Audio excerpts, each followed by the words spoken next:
Do you think from Grace Kelly, a job application?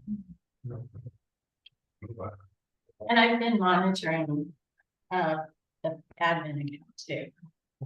Pretty sure it's not there either, unless it just came in. I do not yet, so. She, I told her about it. She used to, she worked with Baker. She's worked for, but then right now, I think she's still working for the city government of Jackson. But she's looking to get out of Jackson. So, yeah, okay. I don't know, I don't know if you can do anything.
Now, with the mayor's permission, before we start, I'm going to, tell Mr. Staley to draw for ballot position on the recall ballot.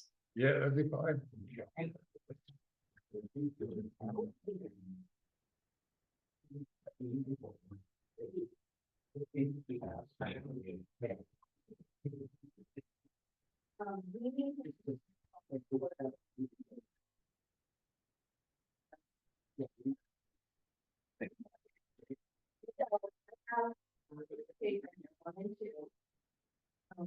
You did. We were you all.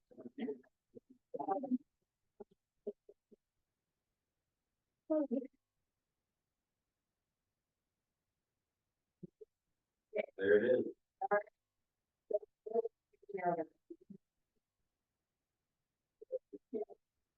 I mean, I assume the other one is too, so That's why. we'll go with that.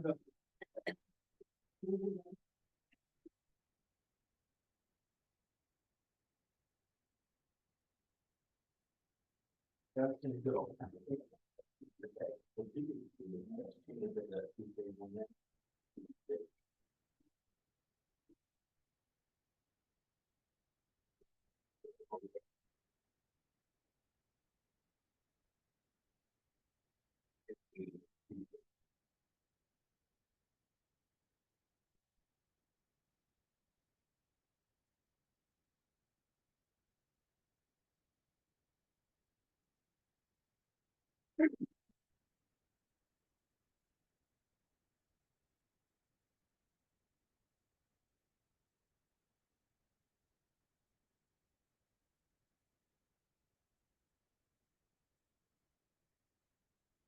If there's anybody would like to speak for 3 minutes, please make sure that you sign up for the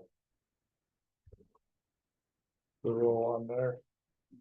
She doesn't. Oh, it's not good for 3 minutes or Okay. just to say it's just a meeting. Sign in, it doesn't say where Go, it's go. you want to speak or not. So let me put a column on the side, and you can.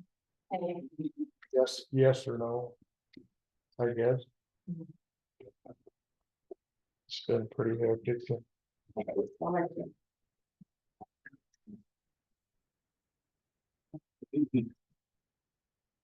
Yeah.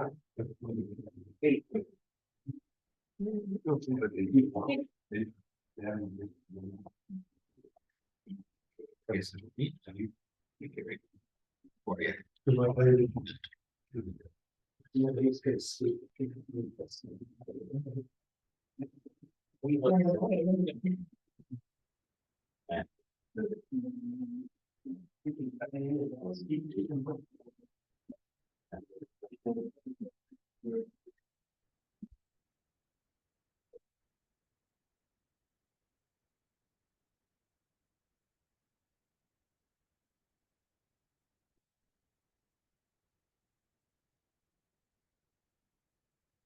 Wilson's not on with us yet. Yes. Oh, wait, we've got people. I know, so.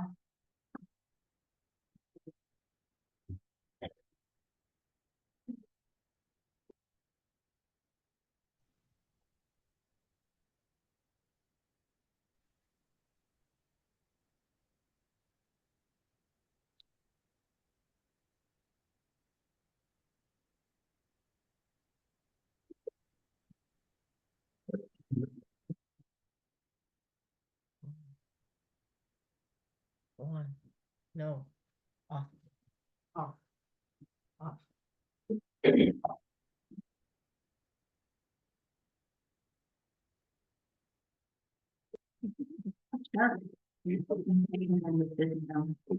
recording is going, so we can go whenever mayor is ready.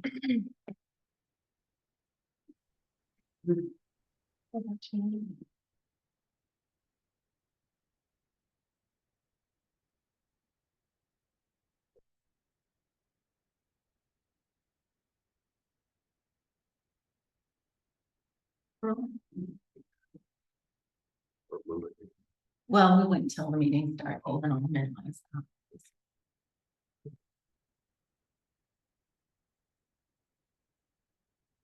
Make sure if I'm not keys last year.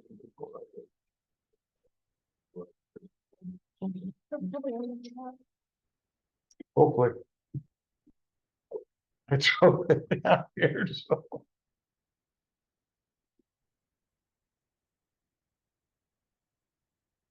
Okay.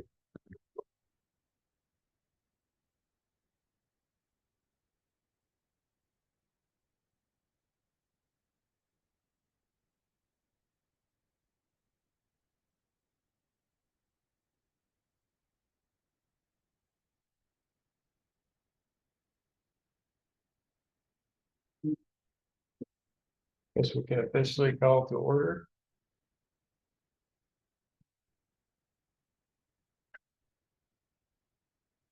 Please rise and.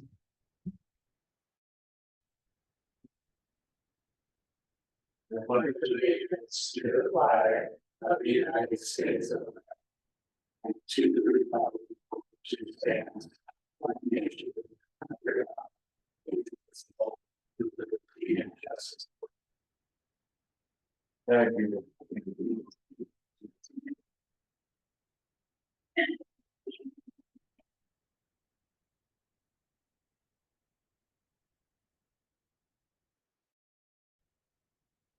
Hey, can we get a roll call, please? Yeah, trustee Zenz. Present.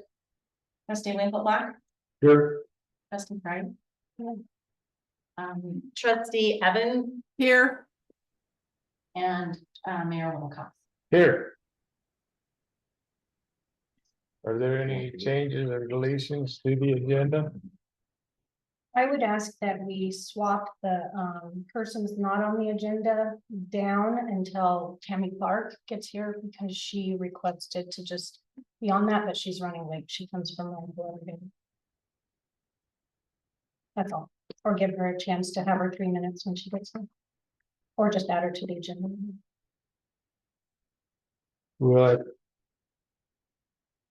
I don't see if the board doesn't have a problem, we can let her have her 3 minutes when she When she gets there. arrives. Yeah, that way we can. That's fine. I'm okay with that. You okay with that, Tilda? All right, thank you.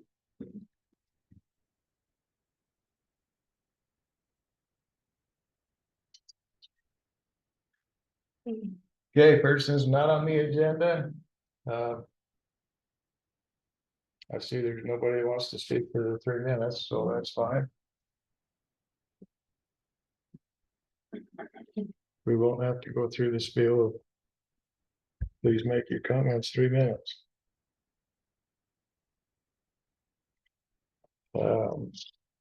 Item number 6, approval of the minutes for January 7th, 2025 and January 28th, 2025.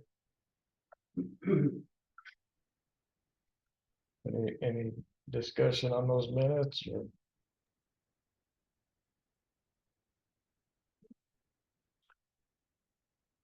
I move that we approve the minutes from January 7th, 2025 and January 28th, 2025. Second. We have a motion and a second. Any further discussion? Hearing none. Have a vote, please. Trustee Winkleblack, Yes. trustee Then, Yes.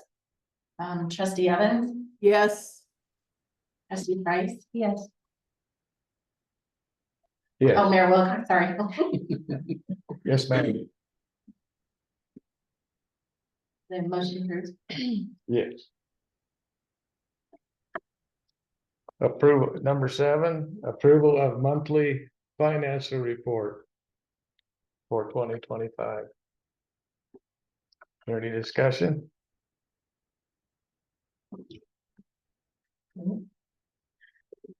I move that we approve the monthly financial reports, January 2025. Second.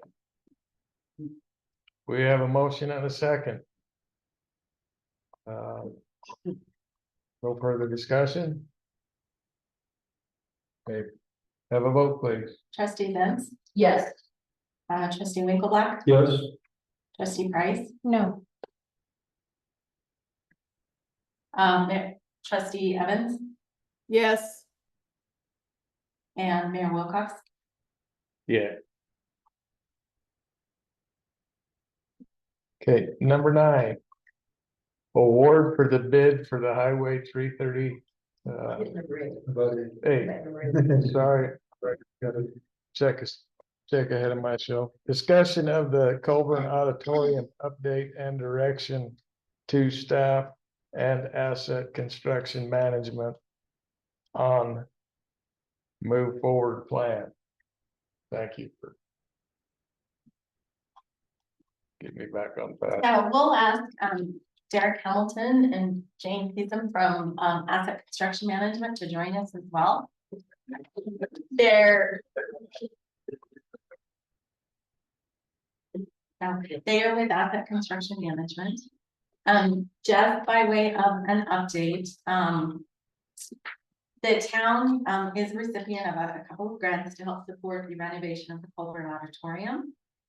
The work was contracted with Asset Construction Management. In October 2024, as they were doing the demolition to the roof area, they discovered asbestos containing materials that had not been identified up to that point. Because of the amount of those materials and the fact that they were on the site, they had to stop working at that point, and we had to begin a state permitting process and remove those materials under an abatement contract. We brought that contract to the board, I believe, in December, and that work has been going on since then. They're approximately 65% complete, and we expect the rest of the work to be done by the end of February. And so now that we are at the point of approaching the end of the abatement process, we would like the board's direction on how you would like to proceed. So the asset team put together 4 different options that you can consider, which would be to complete the abatement, which is required because of the materials that are on site, and then just demo the building, leaving the site clean but empty. You could complete the abatement and finish the renovation as it was originally scoped. You could complete the abatement and finish with some of the additions that we had previously talked about. Or you could, at some level, you could choose to complete the abatement and then basically set the building aside and make a decision later. And so ask the asbestos or the abatement team, asset team, prepared some different costs for all of those different options.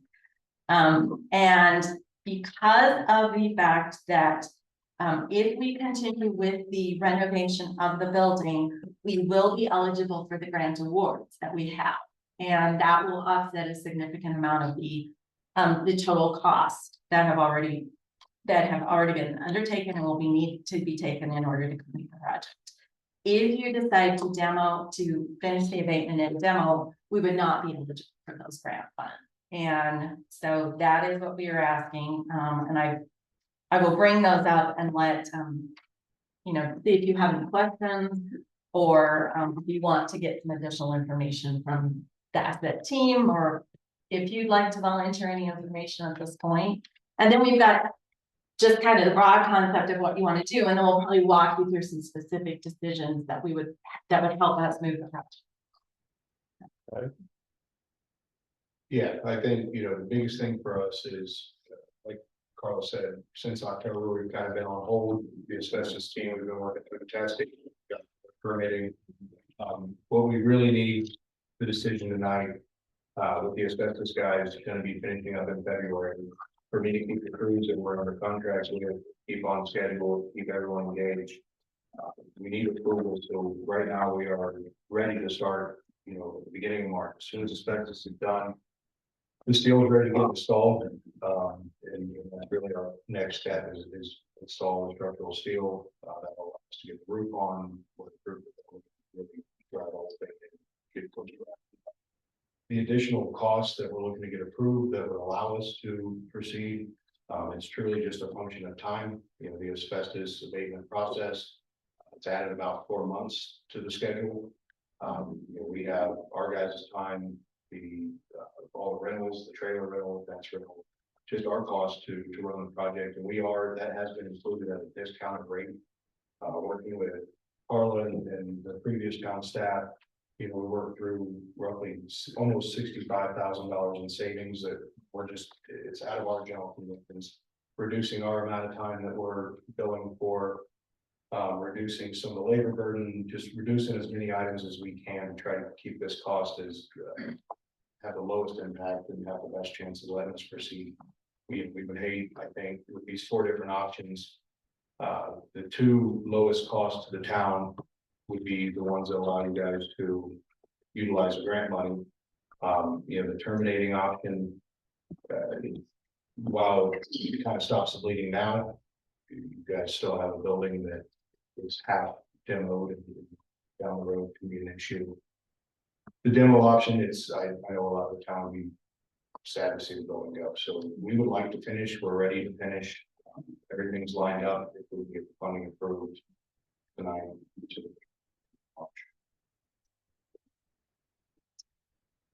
What's the amount of the grants that if we move forward, we can? So you have an $855,000 community development block grant.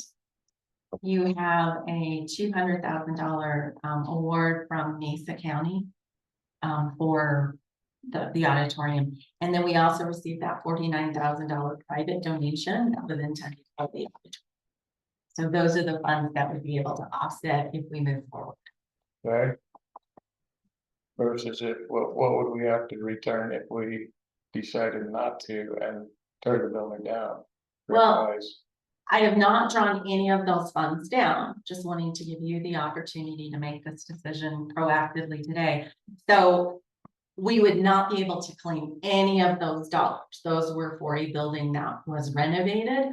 So we've not collected anything that we'd have to pay back, but we would get none of the CDBG, none of the Mesa County money.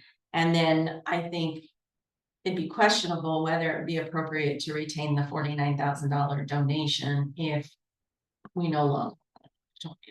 But I think, So basically what we've spent on it, we would just lose from the town coffers.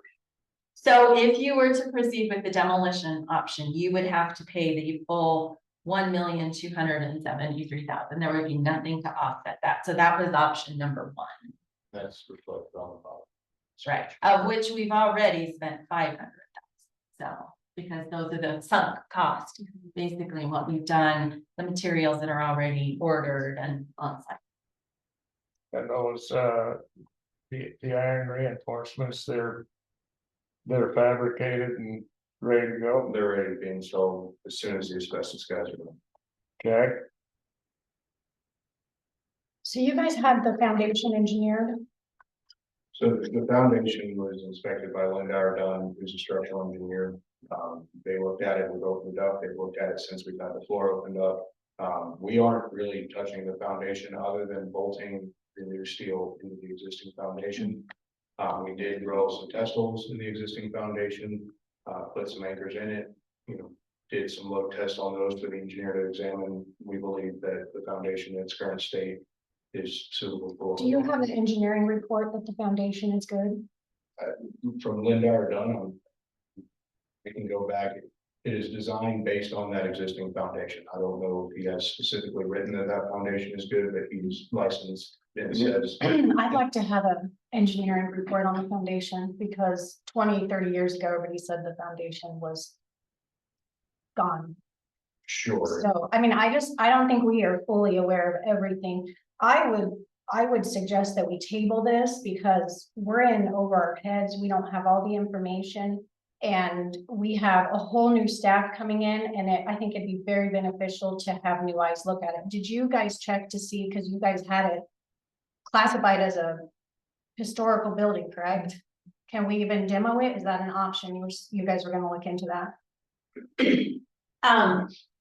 It is listed on the Mason County Historic Register. If the building is unstable, it will be demoed.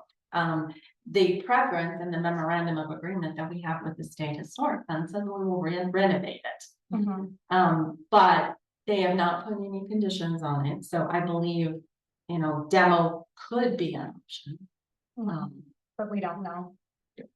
As far as the foundations go, again, Linda or Dunn is on the hook for his sign off on the entire structural package. so Well, he- that he's- guy's on the hook for the asbestos. And he's gone. He certified that all the asbestos was gone.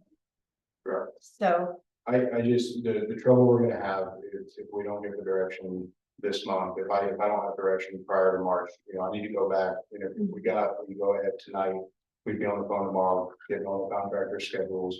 I'm gonna lose the steel erection crew if they aren't on site in early March, and I'm gonna lose them for 2.5 months. And the problem with that, I mean, the entire change order, 125,000 that we're asking for, majority of that is just the general conditions for the 4 months that we're working. So it's just, the longer we wait, the less feasible it gets for us to actually get this done and keep our contractors engaged. And then as well, our summers, it's full. So, we're gonna run out of time if we can't get moving, and we've been kind of on hold for 3 or 4 months. So as far as his report and the tests and everything, and he stamped it basically as an engineer and. Yep. And it went through the county permitting process. Linda Ardon is responsible for certifying the structural integrity of the building as designed. I don't believe that we need to have another engineer look at this. We've got the engineering report. We have designed to that engineering report. I think we need to move ahead. This community needs a community building. And that's what our auditorium is. We have the funds to complete the project. I think we need to move ahead. That's why I asked if there was an engineering staff that, once you got that engineering staff, then Well, he's on the hook, so. in the timeline, I mean, if we're gonna keep moving, then we're gonna come up against what we had last winter winter's gonna hit and it's not gonna be weather worthy. And we may get to that point where we're gonna have to demo it and that doesn't seem like the right route with that historical building and the need we have in the community. We have the funds, we have certified engineers that have already looked at it, who's ready to go. I think we need to move forward and get this done before we run up against winter again. Well, these new events or grants that are available, but that's a huge benefit as well. If. Yeah, the grants that you have, I mean, you will lose them if you demo it, I guess, is that the question? Or- No, did you say there was a couple of new grants that would assist us? No, it's just No. the existing. No, it's just the ones that That we we, haven't received yet. yeah, I haven't filed anything against them, and that. It is possible that if we did not, I have not drawn any funds down, not because we're not entitled to it, but again, it didn't seem appropriate, given that you had not made that decision. If we don't apply for any funds with CDBG, we did receive a letter today suggesting that if you had any CDB obligations, you should file for them, because if it doesn't look like you've started the project, it's possible it could get swept up in some of the federal action. So if you were to award to direct us to move forward tonight, I would prepare a reimbursement request to the CDBG. If not, I think if you put it off for a couple months, I'm not saying, again, I don't think anybody knows, what could or couldn't happen. But we did get a recommendation from the CDBG program, if you have expenditures, file for them, so. And when you swept up in the federal, Well, I think with the effort that they have at the federal level to identify projects that maybe aren't moving forward, Yeah. that should not be funded they're and kind gonna of. deposit off and, Correct. and so. Hilda? You say, and this board has already approved the renovation of this project by approving the contract with Asset Engineering. I think we need to continue moving forward with it. I believe we should proceed with option 3, to complete the abatement and complete the renovation project with additional work. I recommend that we approve each of the additional project additions with a separate motion. I think it's would be very unfortunate for us to have come this far and then look at destroying the building. I think, as you said, we've done a lot of work up to now. They're about done. Is it most unfortunate that the situation that we have with all of the removal of the asbestos? That was most unfortunate, but it is what it is. I think we should move on. I think that's what, in my opinion, I wasn't here at the time, but that's what the community said in a survey, and I think we should move forward with it and get it done. I agree, I would second that motion. There we have What was the motion? Option 3. option 3 that we move forward. So, And there's 4 sub motions that I need to make with them. Each of the increase of the budget, the increase of the auditorium budget and amount. So if you can, I can make those 4 that were forwarded to us. So once again, I'll say I move that we proceed with option 3. I'll go one at a time. I move that we increase the auditorium project budget in the amount of $25,000 for the purpose of adding canopy, roof, and siding upgrades. I second. Okay, okay, trustee Zen, Yes. trustee Evan, Yes, trustee Winkleblack, Yes. trustee Price, No, and Mayor Wilcox. yes, I also move that we increase the auditorium project budget in the amount of $57,000 for the purpose of completing ADA restroom upgrades. we already voted on that. No, we have each of those individually. 2 months ago, we voted on. No. I second what we have, because this is in addition to what we've done with the abatement. So we have to. You directed them to proceed, but I think this will just help clear the record. And then I will tally this all up and add this to the total contract amount with asset, and we will prepare change order. And so this will just provide a clear documentation, but you are correct, you did give direction to staff back when we talked about this. So, but this would just sort of formalize that. and having like a sink. Well, that's another one. That's a different, That's number 3 or it's part of it, but Yeah. number 4. Getting there. yeah. So So number 2 is the restrooms. Trustee Zen, Yes. trustee Winklop, Yes. trustee Evan, Yes, trustee Price, No, and Mayor Wilcox. Yes. I move that we increase the auditorium project budget in the amount of $15,000 for the purpose of adding a prep sink for a budgeted amount of $15,000. Second. Okay, we have a motion and a second. Any further discussion? Hearing none. Now that.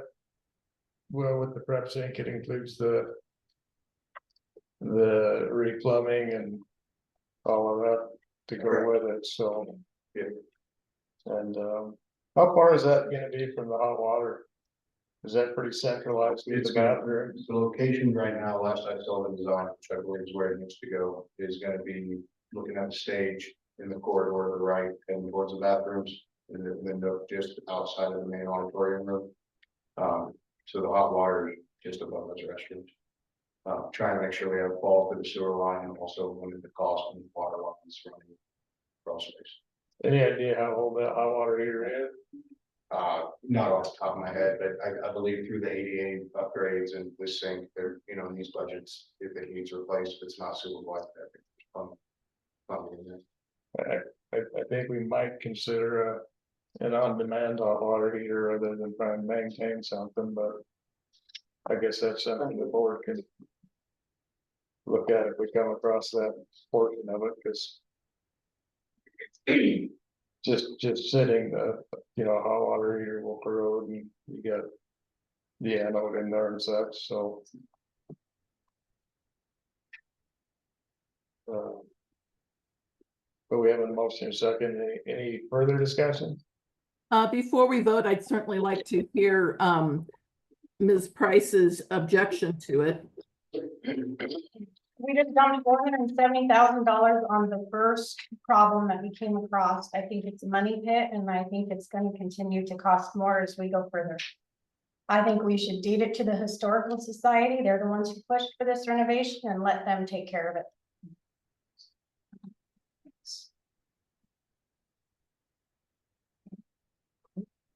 I disagree, but the Historical Society is not the only ones that pushed for the renovations.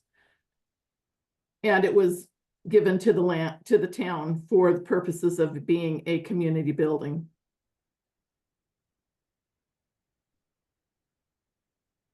I'm entitled to my opinion too. Thank you.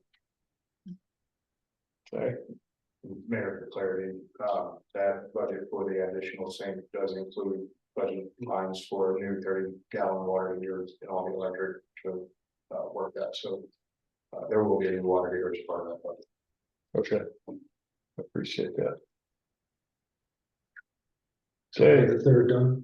We've got a motion and a second. We need to vote now. ready? So, trustee Zen, Yes. trustee Winkleblack, Yes. trustee Evan, Yes, trustee Price, No, and Mayor Wilcox. Yeah, Okay, I also move that we increase the auditorium project budget in the amount of $30,000 for purposes of refinishing the existing wood floors. I'll second that. that is one thing I think we could put off to. Because you wouldn't have to have your rental equipment and all that, I don't know. Right. You probably don't even have the equipment up there to refinish the floors at this time. That's a separate contractor that we'd have to bring up, at that point in the project, we wouldn't have a trailer up here, we would, that's, that's something that we can look at down the road. That's not critical for the completion of the job, but, it's also, with these additions, they still need to go through, we need to get our official design, get our official pricing, these are budgetary, which I believe will certainly cover them. But the town, whoever the acting owner is, has the opportunity when we come back with full price, even if this does come in lower, to say, hey, we don't want to take that route, or we want to hold off on that. So, this is approving the budget that we can start moving towards completing this work. If something changes and we don't want to finish it with floors right now, or if that's something you want to pull out of our scope later, it can be done. And I would add, and I believe maybe trustee Evans can speak to it as well, that the Historic Preservation Society has pledged money towards refinishing the floors. I believe their pledge is about $20,000. That's correct. That would Almost that amount, yeah. definitely help offset. And it would be a shame to do the renovation of the building and not get the floor refinished so that it looks nice also. And I believe another organization may have pledged another $1,000 for refinishing the floor. There may be a possibility that the folks that take care of refurbishing the school's floor has in the past. Maybe we could use them or contact them and see if they would be available to do so. Well, these are definitely the guys who can figure it out. Yes. So- Yeah, so we put it in their contract, they'll be responsible for Okay. doing it. So. Put it out to different bidders and Yeah. Absolutely. have the opportunity to bid that. Or looking at any recommendations you guys have. That portion of it. So there's nothing else you wanna, Any further discussion? Danny, keep it short. Cause, okay, Gary kept saying that this to increase the budget, the town budget. So this is coming out of the town, what you're talking about right now, is that correct? And is it coming out of the 2025 or 2026 budget? Where's it coming from? so in the budget, I can address that. We put a contingency to cover these extra costs. So it would come out of money that was previously included in the 2020 budget. What we're doing is we are increasing their direction in their contract, as well as then we will also finalize this motion from the budget. But it's money that was included in the 2025 budget preparation process. All this will be done in 2025. And so it was already included in the budget that we adopted. It was just set aside in a contingency line item. And in the meantime, if there's any other donations or people that would be willing to pitch in, we can certainly accept that and add that to Yes.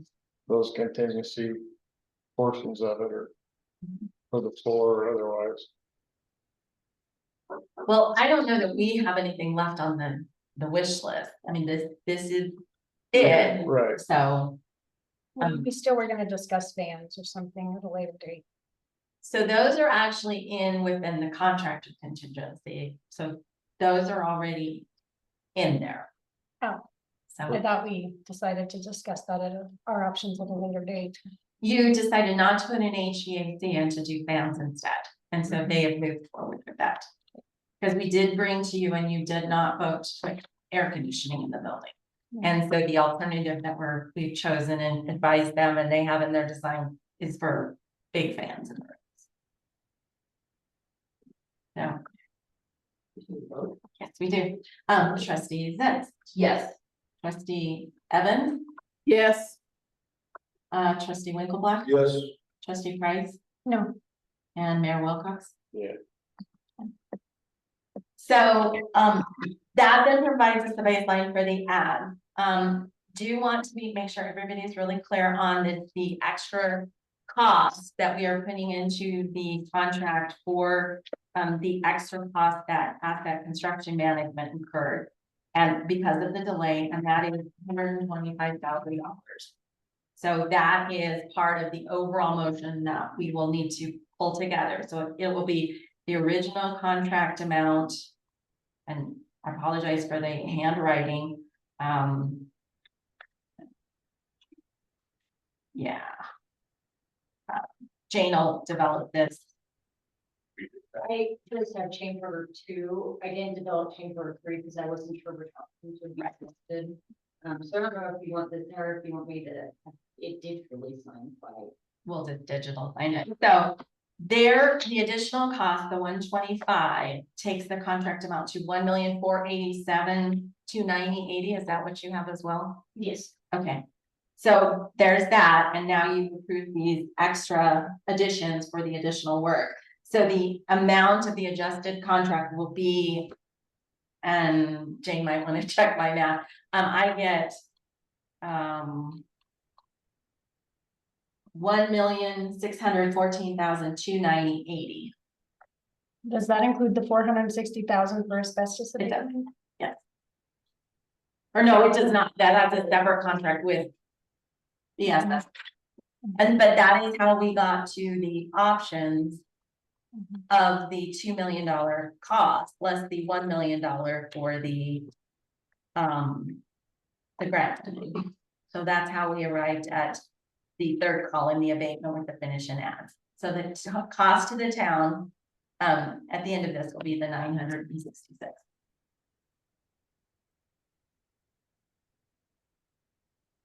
So then the motion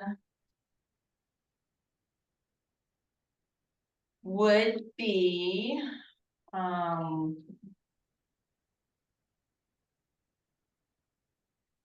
the one here on page 26 of your packet.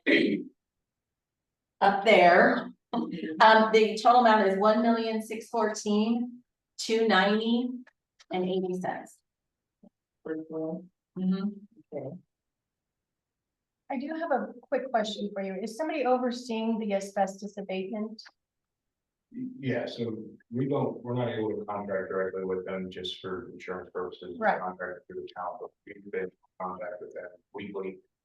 They've been a part of our weekly C meetings. Well, I reviewed last year's minutes and we had the federal and state laws regarding asbestos abatement and removal requires a secondary supervisory company be hired, and they hired Foothills Environmental last year. So we don't have to do that? So they still have to go through all the testing. I don't know what those involvement is, but they're going through the testing. They hired FaceCon, I think, potentially in this round to set up a plan and do all the testing. Check on the process they're using. Okay. They just had their tests after their second phase completion a week ago. They were. So that's not gonna be another surprise bill? No. Because last year when they did the asbestos removal, they said we had to hire a third party for $15,000 to oversee it, according to state and federal regulations. And there was no mention of that this time for the asbestos removal. There is also the fact that this company had a different set of qualifications, and we requested and received a waiver to have that third party oversight. But it says the federal and state laws require it. And they would have if we hadn't received a waiver. We requested a waiver through the Colorado Department of Public Health and Environment, and it was granted because abatement professionals has had no violations for 2 years. So therefore the state considers them qualified enough to oversee their own work. We still are having to have air quality clearances at the end of each phase of work. Those are costs that we are paying. They're about $1,400 per session. So we do have those costs, but they're not a We have surprise. those upcoming.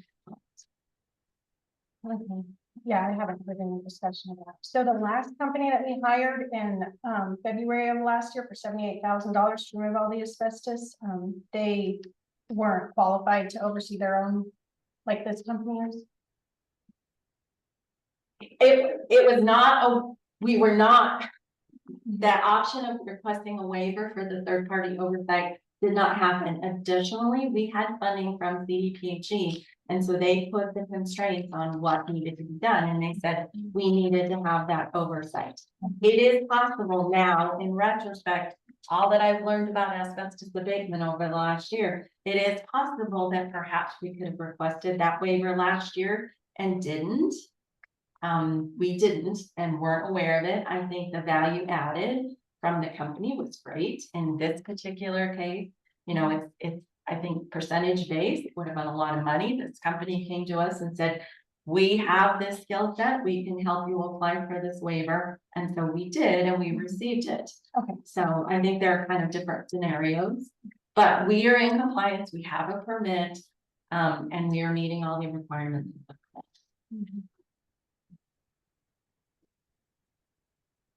So the motion amount.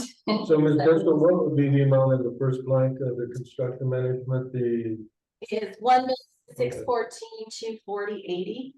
transfer amount? Is $552,000. $52,000. Yes, let me double check that. 552, please.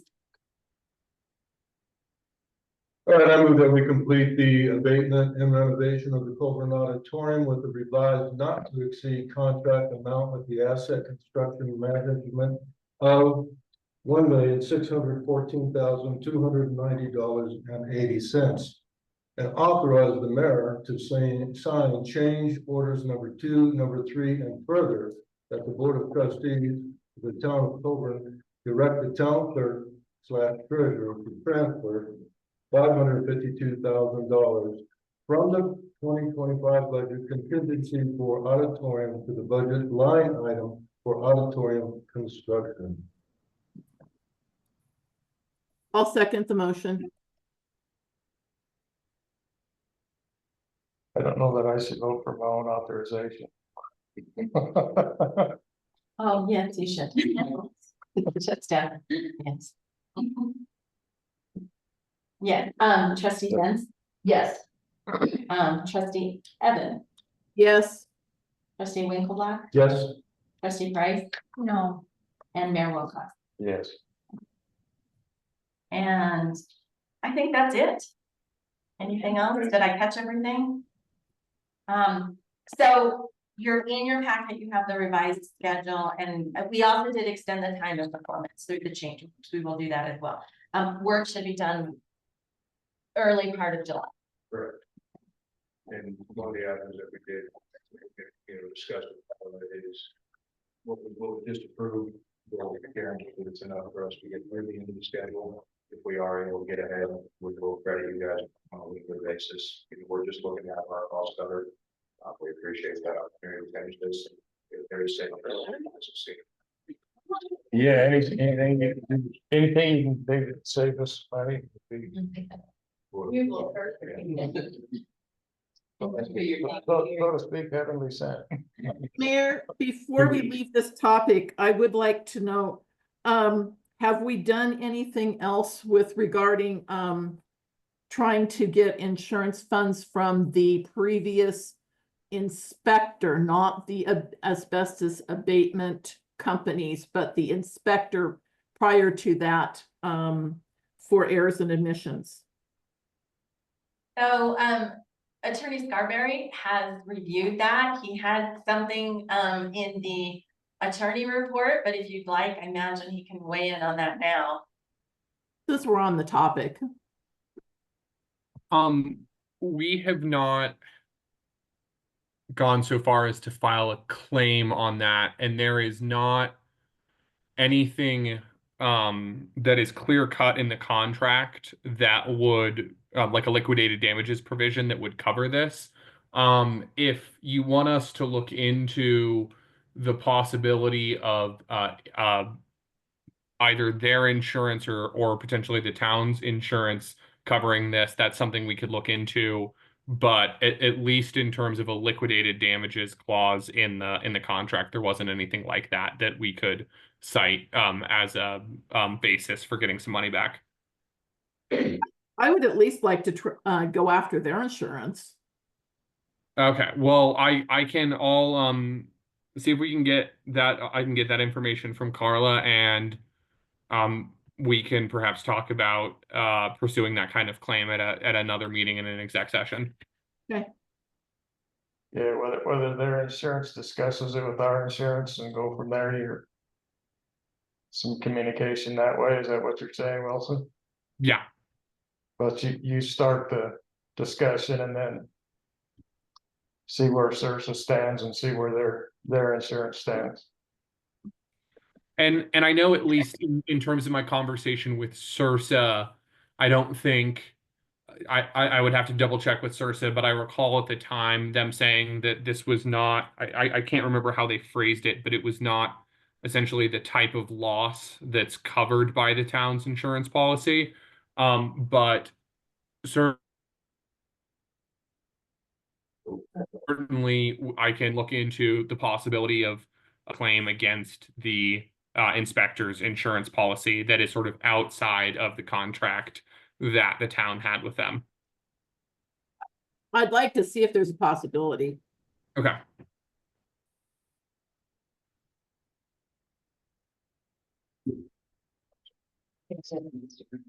Oh, yeah, sure. Okay. Anything else on Is the there, agenda? is there any way we can get a report of that foundation?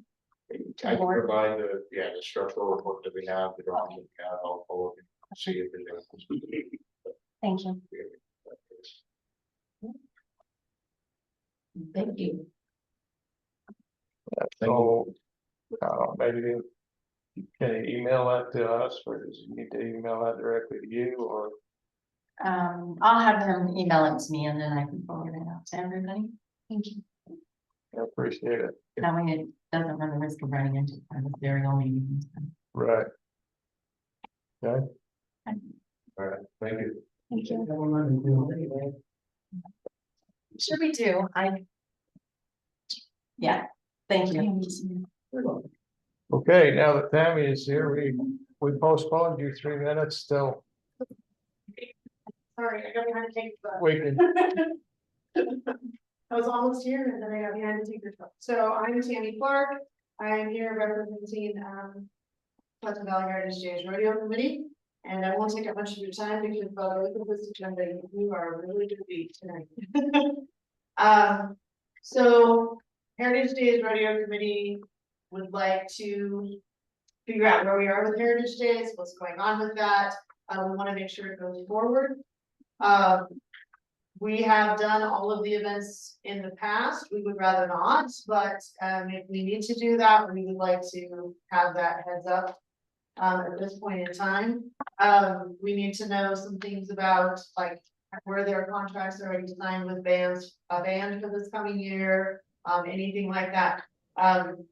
So I don't know if we would like to have a special meeting just for Heritage Days where we can come and just talk about what's up and where we're at and who needs to be responsible. Or if you want to put it on the next month's agenda, that does put us another month out. And if we're looking at hiring any band or anything like that, we need to start getting onto that and figuring out what's what and who's doing what, so we can start to get organized because July comes really fast from here on out. So I don't know, I'm basically here to say, what are your thoughts on that? And what would you like to do moving forward? We want to make sure that this continues to be a great celebration for the town. We want it to be positive and, Missy and I can take it on. We've done it before, but like I said, we want to. But we can if we have to. But we want to make sure that you guys are included and whoever's doing part of it or how we want it to be our responsibilities. So I guess that's really my question. Do we want to schedule a special meeting? Or I don't know what your policy is or your requirements are, how you want to do that, informal, formal. I know you probably need some time to check into, you know, where their contract signed, any of that already. I know you'll probably need a little time for that. Carla might know, was there a band hired? and I spoke with Carla a little bit earlier because there's only so much for all of the events, so if you want to address that, maybe. Do we know what percentage goes towards? I honestly don't know what they paid for the street dance bands She, for many years, so. I believe the last several years, the Lost Junction Band, I think it's $2,500. And that band has been paid. okay. I was thinking somewhere around 3,000, but I had heard a specific, and I wanted to make sure before we looked into any other bands, we didn't already have a contract signed with them. Because I know she had signed it, Melanie had signed a contract like the next year and then the next year to make sure they came back. So I wanted to make sure there was no contract already in place. We do have some people interested. I have some recommendations from other people, but we need to kind of move forward as summer events book up. So those things. Do you think that it would be possible for us to have a work session in a couple of weeks so that we can get a little bit more information and then we can kind of sit down and say, okay, this is where we think we need to be and talk about it with you and what you guys have done and what we've done in the past, rather than trying to do it at this meeting. So like on the 18th, I don't expect you to do it at this meeting because your agenda is huge. No, and I to get understand. on Before, and it was already printed anyway, I think we should probably sit down and all of us sit together and talk about, you know, where do we go from here? Like I said, if we have to, we can take it on, but I don't want to do that. I would rather it come from the town, especially I think that's a really positive thing. And we can all use positivity, I think, at this point. And so we want to do that. However, whenever, as long as we know far enough ahead, because I work in Michael and I don't normally get until 7:30, so I need to know ahead of time that then we have to get off work or something. I think probably sitting down and having a meeting with, with Public Works and with us and with you guys, and you sit down and figure out what the company's doing. Like, we have a lot of events usually that go on over there, as you know. So not just Heritage Days, but horse shows and things like that. So at some point, we probably should just sit down and see, moving forward, what they're gonna do with that as things are in kind of your transition. And I had to get the word out to some of the local businesses, even though they're not. In town, so that if they wanna become part of the committee and help out.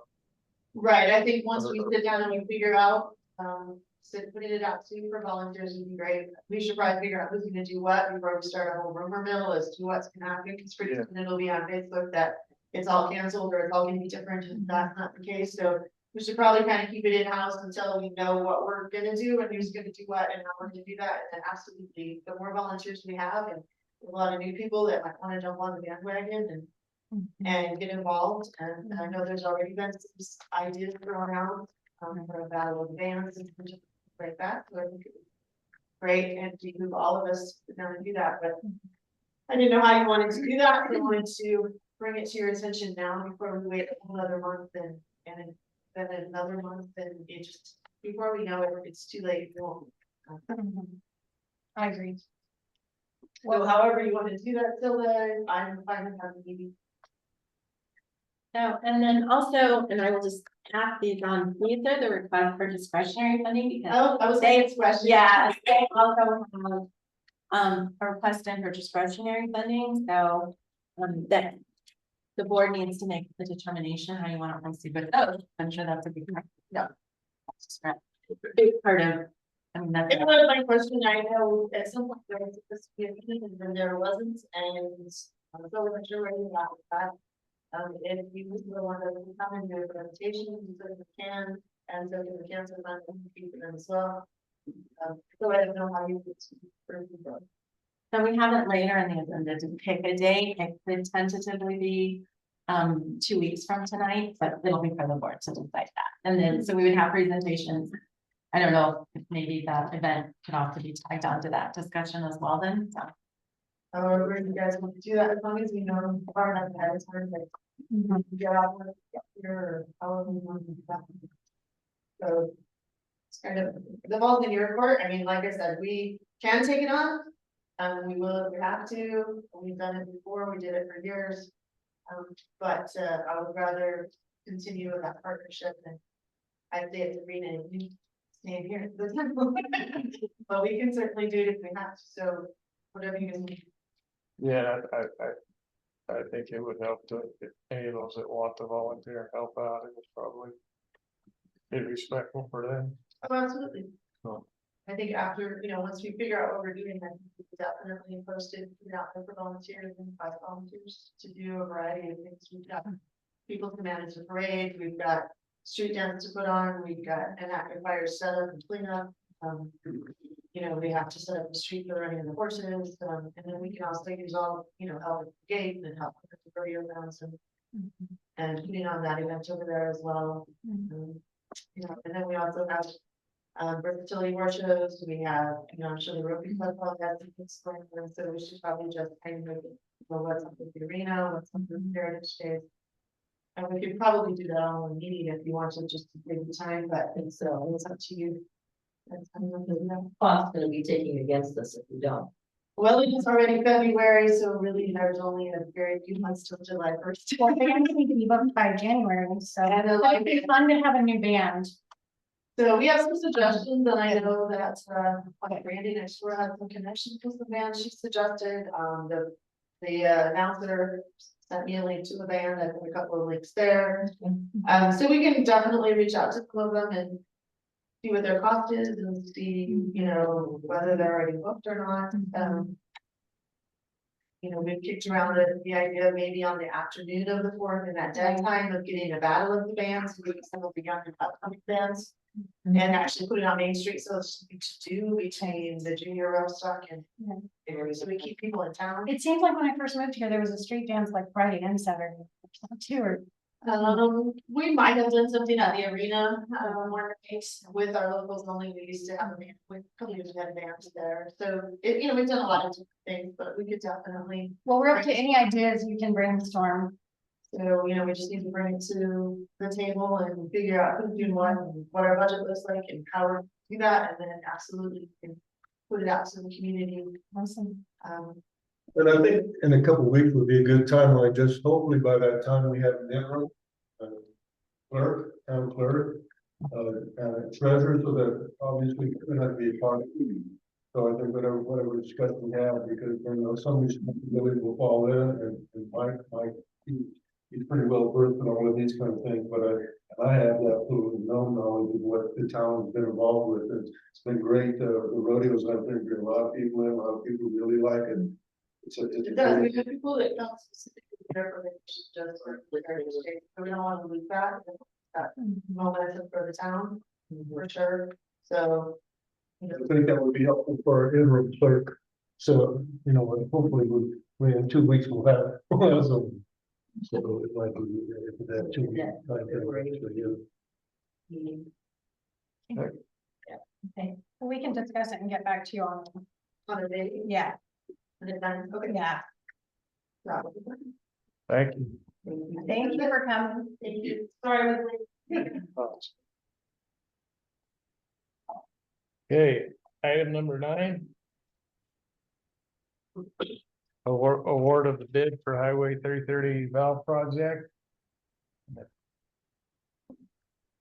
We can also, Paula Wilson from KLJ Engineering is with us tonight. This project was bid out through BidNet. Bids were due, I think, last Thursday. We received 2 bids. And KLJ helped us evaluate those. It is their recommendation and staff recommendation to award the bid to Pioneer Excavating in the amount of $76,900.36. I didn't know this was going out to bid. Did we decide that? Because I looked back in October, November, and December. No, I don't think we did talk about it before. We don't always talk about things going out to bid within the budget. And it was the recommendation that we get it out to bid as quickly as possible to tie in with the water line. And then also, it will optimize the pricing from contractors because of the time of year. So it was our intent all along. If we didn't communicate to that board, I'm sorry. Yeah, we knew it needed done, but it was gonna be put off for a while, is what I remember, but, I don't know. It's just always a surprise to get the agenda, because. So is this the one that you guys were kind of took care of not too long ago? But the bridge, No, that's a different one. that's a different one. Yep, that over on that bridge, the leak. Is that Yeah. what you're saying? Yeah, this one's different. So This this is the arose- expensive one up by the clinic. So this arose out of the wastewater capacity study that we did last year. We arranged for KLJ and Columbia did, and Mike did all kinds of testing of water flow, pressure all over the town. And they identified that segment of town as not having adequate pressure. Right. Right. Because of airlock that's at that high point, right? And that valve not working. So everything on that side of town had much lower pressure than they should have had compared to this. Water pressure? Yes, water. Water pressure in the house, pretty low. Yeah. It's been low. It's been low for. Yeah. For them. To the tanks. It That was like, happened like in November, but You got it. everybody on that side's pressure got You got a tank right next to you.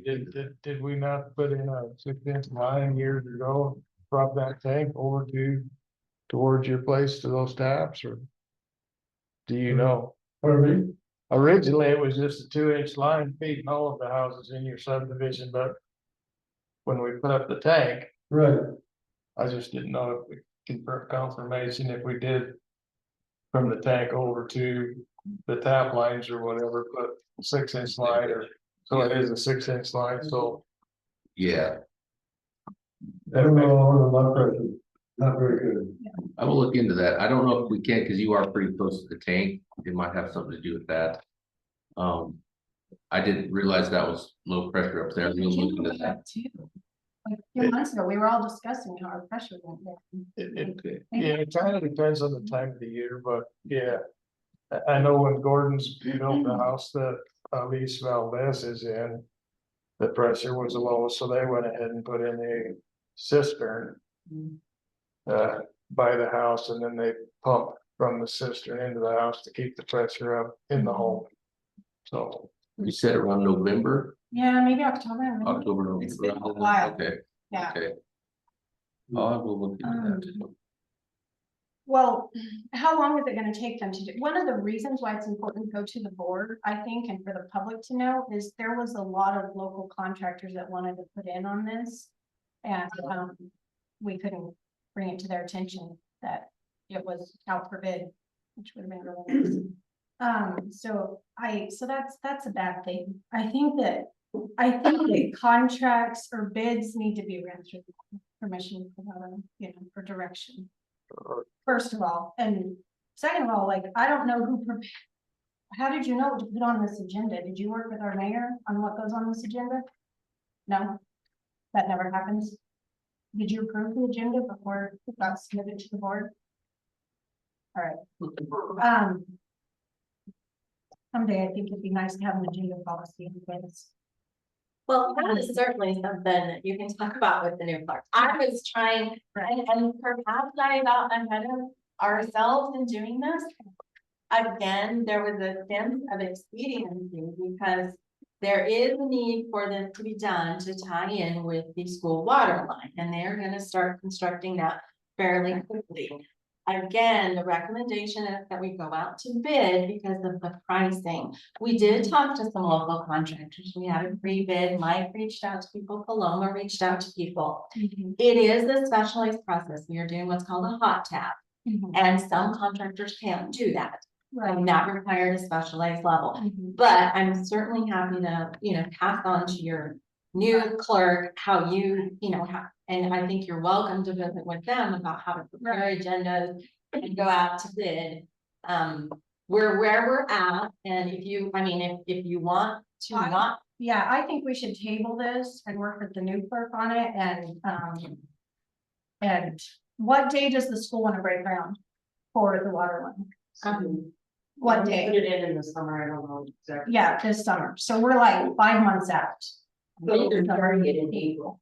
So the point of going to bid now was that contractors are bidding out now for work they're gonna be doing in April, May time.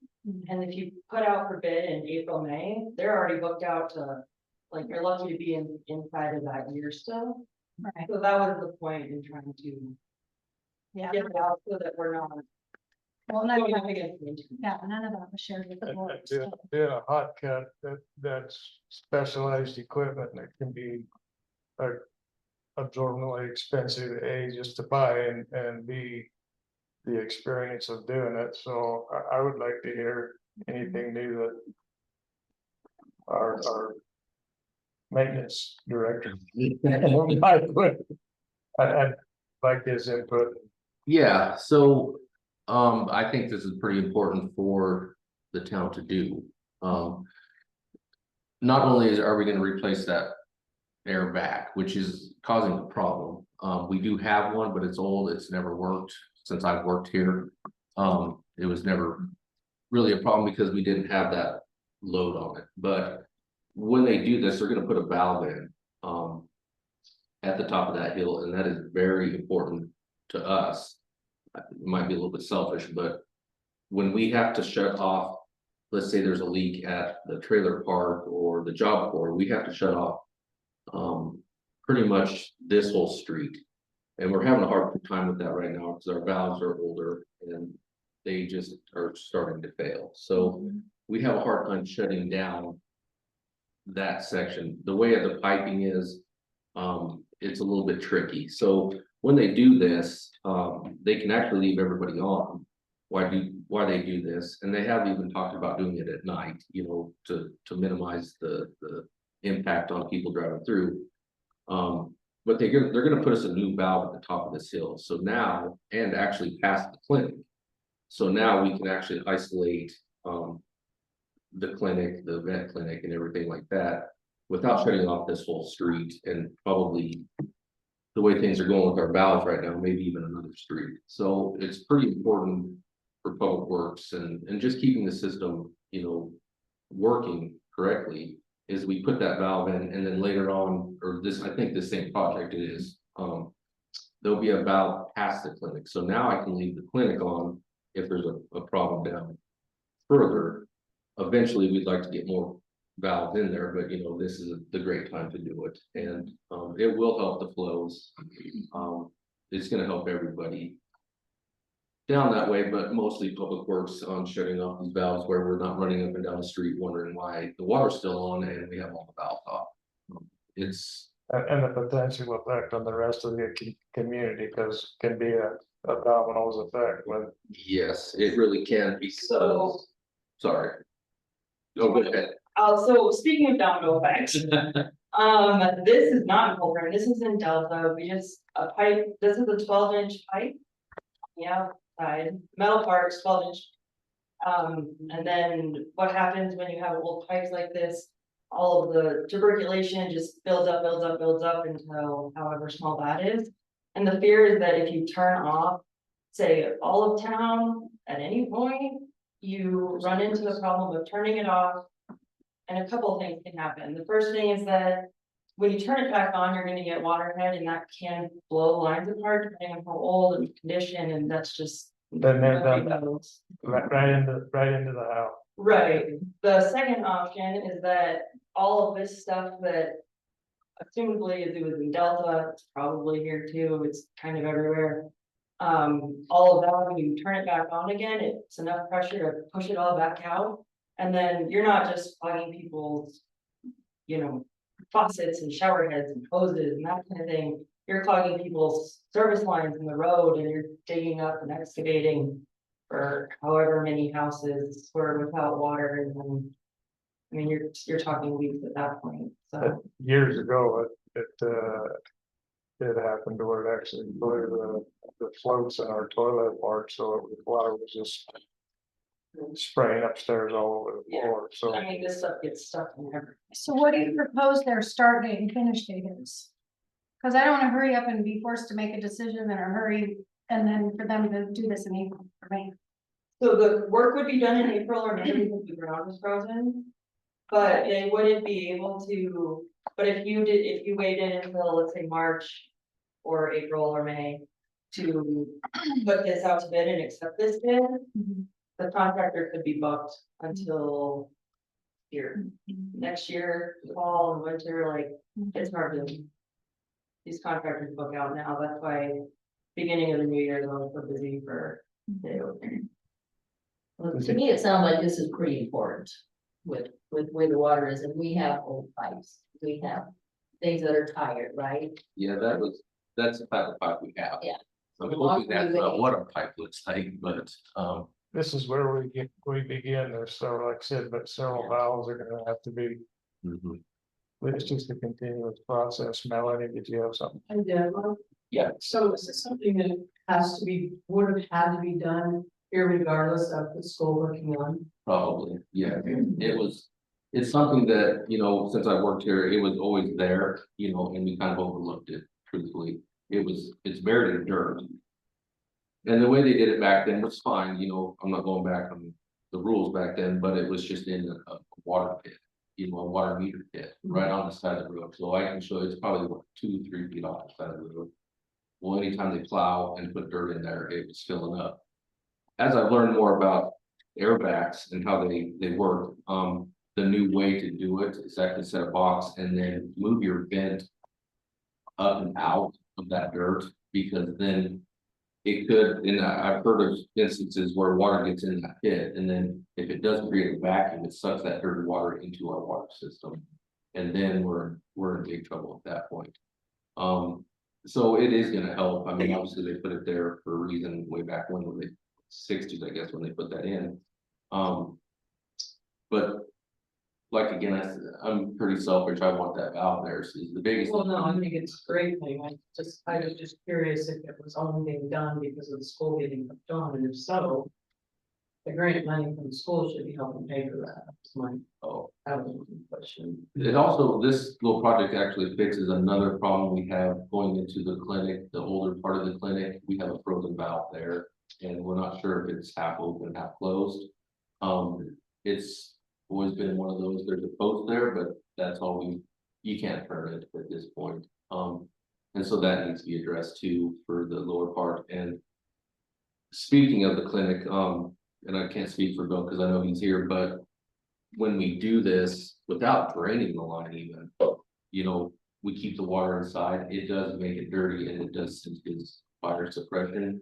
Is that correct? Yeah, it makes it go haywire. It goes haywire, so that's the importance of that next valve, so I can shut them off without sending all that dirty water, and then we'll have to flush it somewhere. So this is something that probably should have been addressed, 15, 20 years or whatever, it should have been. So it's gonna benefit, I mean, a lot at the clinic with the water quality and putting more stuff into our lines that we don't need. All it's gonna do is improve our water quality. Well, I move that we approve, award this bid to Pioneer for, the Highway 330 valve project. I said, We have a motion and a second. Is there any further discussion? I was just going to add that I appreciate that Public Works was doing their job by having this go out to bid so that we could make a decision on it. That's what we pay them to do, and I think it's very important that we get it done. Yes, it does need to be done because of this, in addition to the school water line, but it is not related to that because it's been needing to be done. And I'm very appreciative that we are moving forward with, or that we hopefully will move forward with this. And it would be nice in the future, whatever board is in place, that if we could take the time set aside sometime for the board to go on a tour with Public Works and the current contractor of our water plant to know,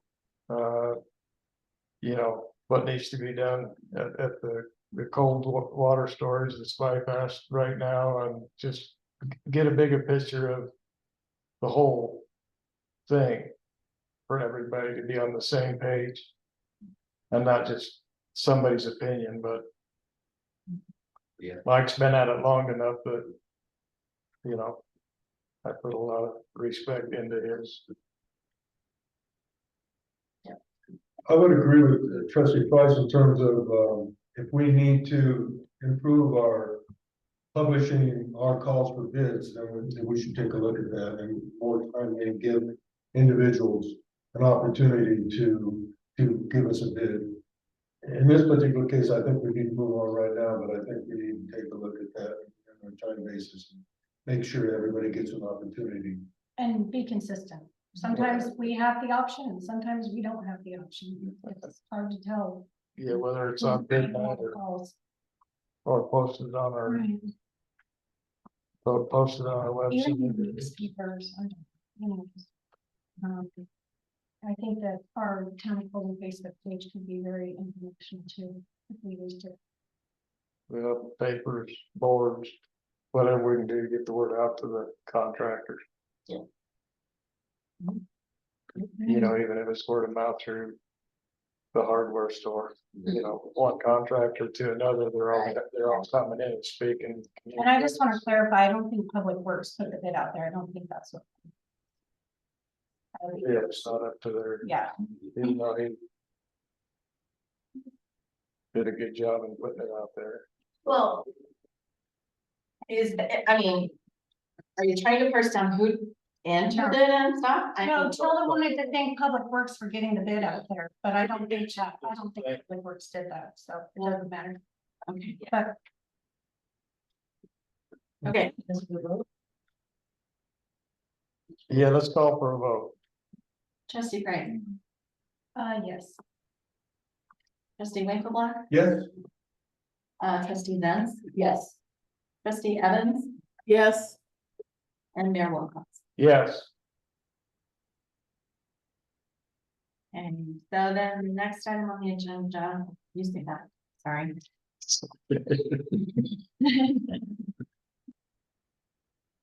Item number 10, approval of task order 2504-00219-02 with KLJ for construction observation and observation of the Highway 330 valve project. And I guess that's open for discussion. So this would be to actually arrange with KLJ to oversee this very project. Make sure it meets all of the plans and specifications, that it's done properly, that the traffic control is appropriate, all of that kind of work. The cost for them to do that is $12,000. And again, this is pretty technical and specific, and this would be the additional services that I appreciate. So. Yeah. Yeah, this is gonna be it's not gonna be a big project, well, I don't know what you consider a big project. It is, yes, and alongside of it. So we're gonna have to really work on trying to keep traffic flowing and being on site, you know, with KLJ to really make this run smoothly. We don't want, we really can't keep the water. It's not gonna be off, but we cannot turn the water off if we had to. You know, you have the job board, you have the clinic, the county shop, and whoever else is on it. I think that's it. The trailer park was the big one. So this really has to kind of just go smoothly for us, and you know, yeah. So it's worth it from the safety standpoint. And Yes. Yes, I'm it is. sure that Because I know that we are hiring a contract, but there's things that we will have to do, you know, in conjunction with working with them to make this run smoothly. This kind of project kind of makes you nervous because it is on the main road coming into Collbran. And I know there's another loop around, but I'm not looking forward to that either. But yeah, this is gonna have to be, you know, done fast. I won't, you know, as fast as we can, and get these KLJ will help us out. like thank you, Mike. well, I move that we approve amendment 1 to task order 2404-00219-01 with KLJ for all on-call services in the amount of $10,000. Number 10. Number 10, you're reading 11. number 10. I am reading 11. I thought we moved on to it. We're on 10 still, we gotta approve number 10. This The contract, and the second one is to approve KLJ to spend $12,000 to supervise the contract. for the observation and make sure that. Okay, then, go on to 10. Okay, so I move that we approve the task order 2504-00219-02 with KLJ for construction, observation, and observation of the Highway 330 valve project in the amount of $12,000. I'll second the motion. We have a motion and a second. Is there any further discussion? Okay, We have may we have a vote, please? Trustee Winkleblack, Yes. trustee Evans, Yes, trustee Zen, Yes. trustee Price, yes, Mayor Wilcox. Yes. Some of our pipes are old. A few. They're not wooden, but Almost, actually. We have found wooden pipes in those. Well, it's a delta, I hope.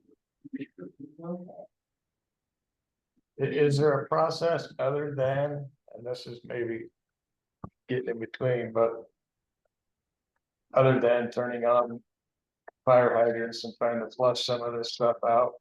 you could flush, so if you did, but Once this is in place, we could. And some other valves are replaced, I don't think there is a gun there. I don't think there's another drain. so like if you were to hypothetically not do any of that work and you wanted to turn off town, whether that be at the tank or somewhere in town at another valve, then you would be flushing out all the water that's currently in the lines through the hydrants. But that would only get you to a certain point, and then you would be flushing water into a hole basically that you're digging up at the clinic. You'd be flushing water into there, and then you'd have water coming out of that hole, like. it would just make things more You'd be, complicated. I don't know, you'd be water. Well, I wish we could drain, but. I think we do. let's see if we can Future engineer and put that on drain lines for, your Christmas wish list. yeah.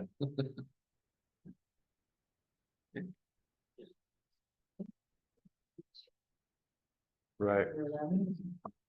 Okay, number 11. Go ahead. All right, go. Sorry. Approval of amendment 1 to task order 2404-00219-01 with KLJ for on-call services in the amount of $10,000, extending the time to December 31st, 2025, and accepting the 2025 rates. So we have a master agreement with KLJ for engineering services. It was been out 2 years ago, probably.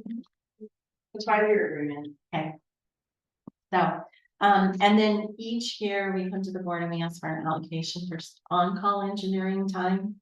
And that allows us to just call if a situation arises that's not, project specific, like say the 330 project. They can come in, do some, quick estimates, help us, they can help mine. So we request an allocation of $10,000. And then to extend that on-call change order to the end of this year and expired. It expired the end of 2024. The on-call task order, not the master agreement. I think it's almost that we're in the 3rd year of a 5-year agreement with them. But Last year was the 3rd year. Last year, I believe it was the 2nd year, I believe it was 2022. Oh, sorry. And starting the 3rd year. Starting the 3rd year. What's that 5-year? Well, last year at the meeting, Melanie said it went out to bid 2 years ago and they selected you guys. So I assume that was 3. Last year was 3. Yeah. So what does this 5-year contract look like? We're locked into you guys for 5 years, using you guys only? no, we're not locked in. It's at the discretion of the board. It's just that it allows us to mobilize quickly as projects come up. And if there were a specific project that you wanted to bid out the engineering for it separately, or if you wanted to go back out to bid for engineering services, that could be done at your direction as well. Well, I think that we should, everybody's rates are changing rapidly, and I personally think we should go out for bid for engineering services and see if there's a more competitive rate and go from there. We should table this until after I do think. the election and get through the election. Right, we have new staff coming, possibly new board members, possibly, we don't know what we're going into, and this just kind of seems very minor compared to everything that we're facing right now, so I I would motion that we, table this. I would like to hear from their staff or what their thoughts on it, give them the, I guess, the respect on that as they sort through things. Well, I would ask perhaps that you consider renewing it maybe just for 6 more months. And at a smaller amount so that, you know, again, they are very helpful to us. If you do go out and hire another engineer, you have just recommended an RFP process. Right. That would, you will need to get your curb in place. You will need to, they will need time to do a RFP. That could leave a gap in service. So I think for my behalf, I think we would ask that perhaps you do it for at least 6 months Right. at maybe half that amount. If you I think Westwater is always available on call too. I've talked to a few engineers and I asked them, and I asked for some fee schedules and I'm comparing them and they said they're always available. You don't have to be in a contract to be on call. And so, But it does go back to that insurance issue. We do have certificates of insurance and all the proof and everything. And we have a contract written with KLJ. right. Calling another engineer, you would again have to kind of go through that process. Right. Because I think it's we've established, you don't, I mean, you know, so. But. Right. If that's your desire, Well, there's some projects that, you know, like this one up here, that's gonna take some time and KLJ is gonna be a part of. So Right. I don't think it would hurt to do a 6 Maybe month. a 3 month, maybe a 90-day. 90 days. 6 months seems to be reasonable because it's gonna take time to get those certificates. If you're, you know, the board is choosing to change, we would have the coverage. Yeah, That happens, and get the new staff on board and get them, you know, up to speed with how they need to operate with all of our contracts too. You know, they've got a learning curve too. And if something comes up, we know that, you know, Jay will at least get us some information to get something taken care of for the public works to get started. well, we can't control the weather, so. 6 months is not that long. No, I think if you go from. I've been my baby at KLJ. I live just right over there. Like, you know, I call Mike all the time and I'm like, we'll be there in 2 minutes because I need something or he needs something. And I'm not saying you wouldn't get that with anybody else, but I just, Westwater's been our You don't engineer pay on and for- off since 1979. They have every map, they have every. They know, you call him and ask him a question and he knows exactly what we're talking about. And I'm not saying he's the one to go with. I'm just saying. It's always good to hear what's out there and what's available. I think we need to extend this, this at least for 6 months. Right now, KLJ is also working with, you know, on the town's behalf with the school's engineer who happens to be Westwater on the school line to make sure that it fits the town's needs. And I think if we were to try and get somebody else to work on that, that would put the school, that could put the school water line behind. And we don't want to do that. And if you were to try and hire Westwater, I think that would be a conflict of interest on their part because they would be, they have the school's interest in mind, not the town's. And I think we need to extend this agreement. And I think, quite frankly, we should honor the 5-year contract that we have with them. They've been doing a great job for us.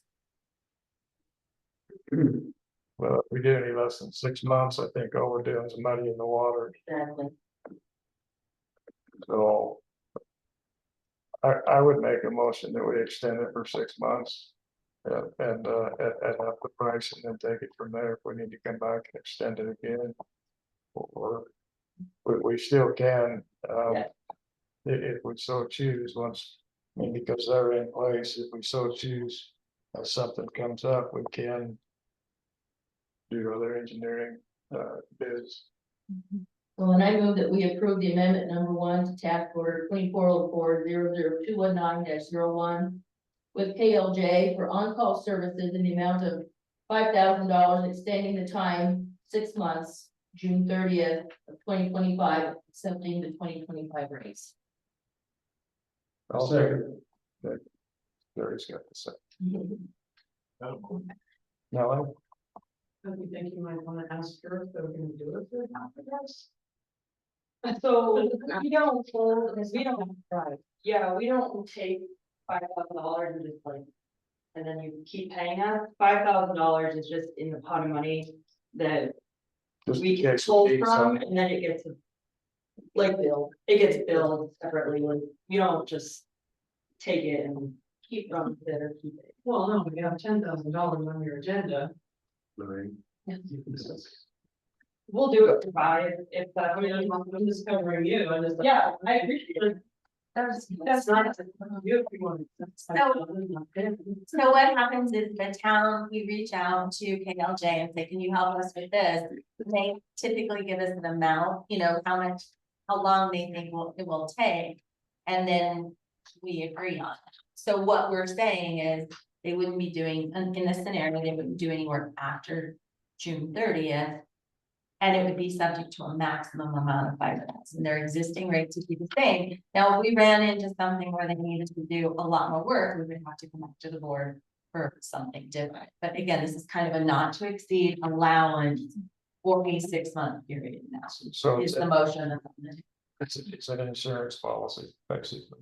It's an allowance, the retainer, Right. or not even a retainer, because it's not paid until it's there. But okay.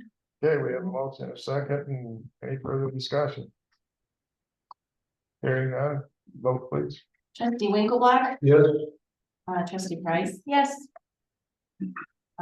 Trustee Evans Yes. and trustee Zens. Yes. Mayor Wilcox. Yes. Thank you. Thank you. Item number 12, consideration of a recommendation from Miss Judy Egbert, the town's designated election official, to waive the competitive bidding requirements of the town procurement code for the printing the March 25th, 2025 recall ballots, and instead apply for municipal code section 2.24.040 parentheses A, sole source, authorize the town's designated election official, Ms. Judy Egbert, to coordinate with Fort Orange Press for design, printing, and mailing ballots. Note, the cost for printing and posting the 2024 general election ballots was $2,917. Postage costs have increased since then. So, And Judy is on this day. Judy, if you'd like to No. take this. Hi, Hi. thank you for your time. When I was working toward securing a ballot printer, it occurred to me that I did not know what your purchasing policy was. And to be honest, I have still not read your purchasing policy, but in talking it through with Carla, she thought the best course of action would be to bring it to the board and be clear on our process. And it sounds like she's recommending your sole source option as opposed to going out for quotes for ballot printers.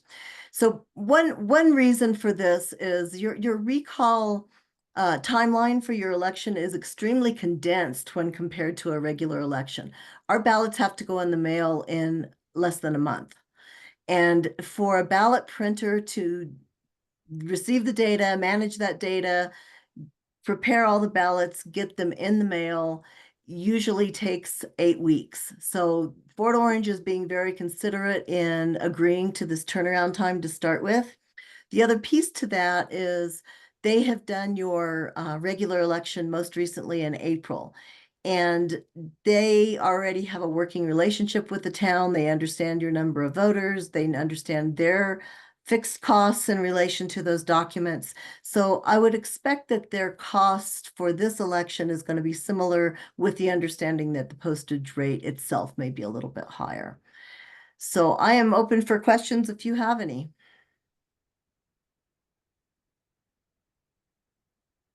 Judy, I may have missed it, but, did we do a resolution to do a mail-in ballot, or do we need to? Yes, yes, that was done, your election resolution, when you set the election and appointed me, all of that was contained in that resolution. I do not have explicit authority to obligate money on behalf of the town, though, so that's my other reason for making sure you do this with your appropriate channels. Right. I motion that Judy use the Fort Orange Press for design, printing, and mailing of ballots. I would second that. Approve item 12 as trustee Price's mentioned. Trustee Benz, Yes. trustee Evan, Yes, Winkleblack, Yes, trustee Price, Yes, and Mayor Wilcox. Yes, And then I would also just real quickly before Judy gets off, I know you've mentioned a couple times, trustee Price, about not notifying the county. Judy has done that, and the email is in your yeah, we saw, correspondence, so Yeah. just in case you have any questions on that. yeah. We're on track with everything on our election obligations, and the next step will be sending the ballot and the documents to Fort Orange then, and getting those printing processes underway. thank you. Appreciate it. Much appreciated. Okay. Item 13, update on comprehensive and 3-mile plan update from Dan Clausen Associates. Good evening. Yeah. We will be brief, but happy to discuss with you the current status of the plan and its activities and receive any feedback that you might have. We did provide a sort of skeleton of the plan, and we'd be very interested in having any feedback on that. The issue, I think, for us is that we usually work through the town manager. And of course, we were surprised to see that Melanie was no longer the manager. So we're looking for advice and guidance as to how to proceed. And I know that Trustee Pierce had expressed interest in the plan some time ago, and we'd like to engage her and anyone else that would like to be part of a steering committee to move forward on that. So basically, we've provided this framework for the plan, and I believe that that was provided to you as part of your packet for tonight. And we've also provided to staff the report from BBC consultants on the economic and demographic data. We haven't received any feedback on that in particular, and it would be good to have someone reviewing that and making sure that it fulfills what you think would be the important points for a baseline for the town. But Angela Kemp is with me. She's been working hard on drafting of the plan. We've actually moved it forward quite a bit since we provided that basic outline for you. And Angie can give you a sense of the 3 alternatives that form the basis for the plan, but we'll be as brief or as full as you would like us to be in that regard. Angie, I'm gonna turn it over to you. Thanks, Dan. So we're deep into phase 5 of 7 phases of this project, which is alternatives development. And the 3 alternatives are just different growth scenarios that are possible for the town over the next 15, 20 years.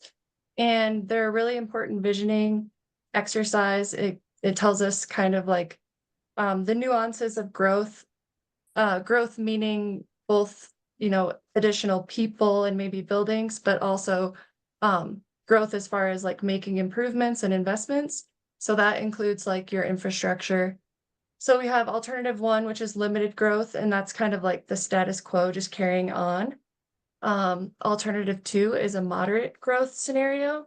And then alternative three is a strategic development scenario that actually like targets key growth areas in town and creates plans for specific areas, including the downtown, parks, corridors, things like that. So this is an important step in the process.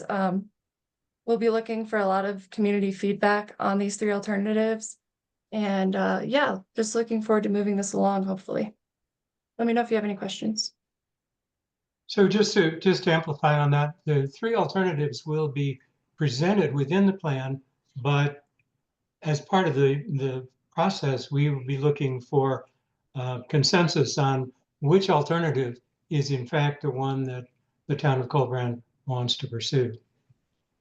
Or kind of a blend also. Or a It's blend. possible. What's your timeline look like? I saw that you asked if there was a building or something. The auditorium's out of commission. Yeah. So, and we do have the firehouse, somebody, I think Tilda brought up last time, but I don't know that there'd be a huge turnout in the winter months. So what's your timeline look like? Well, I think the timeline would be to have a public meeting where we would reveal the draft plan, which we usually have vetted with staff and the board before for comments and any editing before we do that. And probably that would would have taken place in late March.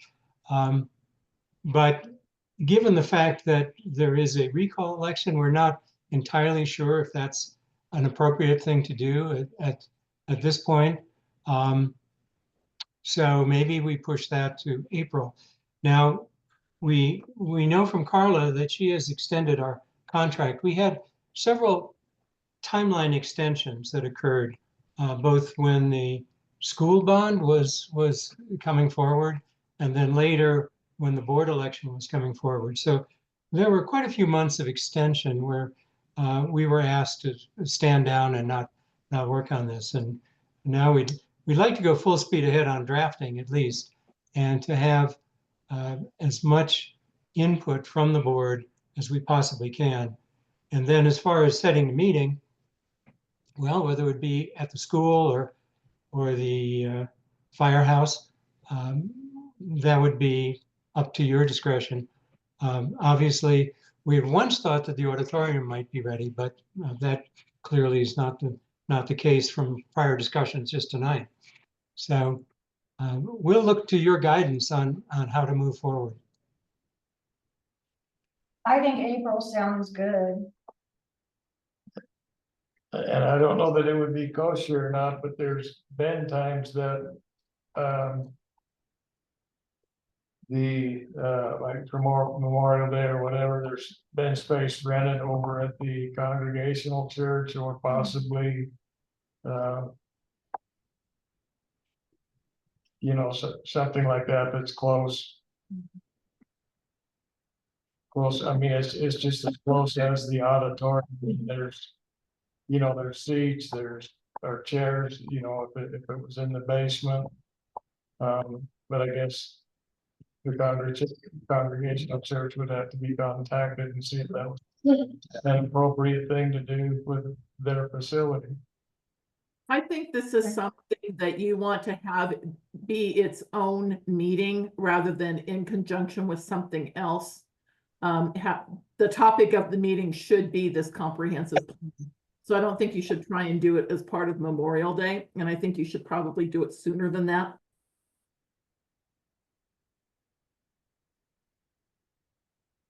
Well, we could meet that timeline if that's what you'd like to do, but we would like to be able to review materials with the Board of Trustees and any staff that may be coming on board. So I don't know what your timeline is for hiring a new manager, but that person would certainly be someone along with board members that are interested to provide input as we advance the writing of the plan.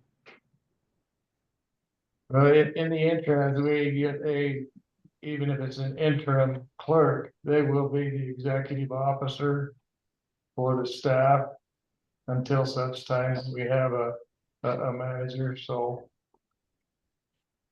And hopefully that'll be taken care of real soon. Do you have more of a rough draft for us than what we've already have? You do, to go over with Yes. us? Okay. Yeah, there's a lot more information added. And then I don't know if Stan mentioned or if we've all looked at it before, but we have BBC's report, but we also have a community outreach like memorandum that's going to be an attachment to the plan. So it talks about all the public outreach that we've done so far, and then also our focus groups. That's a separate document. I don't know if everybody's seen it, and it's going to continue growing as we conduct more community outreach related to the project. And then we have the survey responses are included in that. But yeah, the document's getting pretty long at this point. I mean, not too long, but it's growing.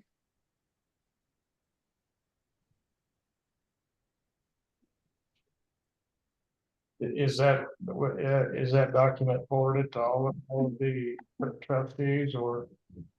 It's our working draft. So the last time that Stan forwarded something was a while ago. I'm not actually sure of the date, but I don't know. we can get it in a shape where it should go out pretty quickly, but there's still like some comments and placeholders in there that I'd like to fill in before we send it off to review. Now, Angie, the plan that they're looking at is what Stan sent on the 16th of January. Okay. So that's what that they've seen so far. Got it. Yeah, we have a current working draft that's definitely been growing since that date. So we need to go over that before your next public community meeting? Oh, absolutely. We would want the board to Okay. review it before any public meeting, and we would want to do that in a way that the board could make comments and we could do edits based on those comments. So maybe we should do a work session, a work session. Yeah,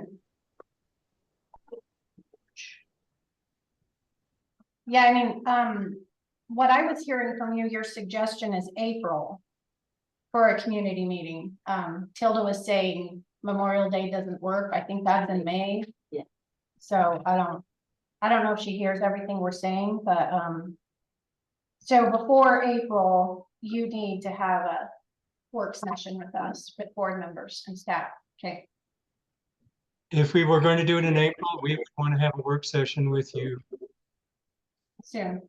that would give us enough time to provide any edits that you would be wanting us to make based on your review. Is the third Tuesday in April? I'm just throwing out a day. Acceptable to all the board members and you guys? For a work session? In April or in March? About March. Sorry, March. Sure. Right. 18th. 18. I believe so. For me. Yes, we could do that, and we would have a draft that may not have all the graphic qualities that we want to incorporate. And by the way, we want this plan to have a lot of graphics and be an exciting plan to read and review for the general population. So we're looking at assembling photographs and other kinds of illustrative materials that would be inserted in it. That may not be complete by the 18th, but certainly the text would be there. And we would, I think you would probably want to have that a week before the 18th, if that's your work session. I don't think you want to have it on the day of the work session. So I'm assuming that we would want to have that to you sometime the week of the 10th. I would agree with that.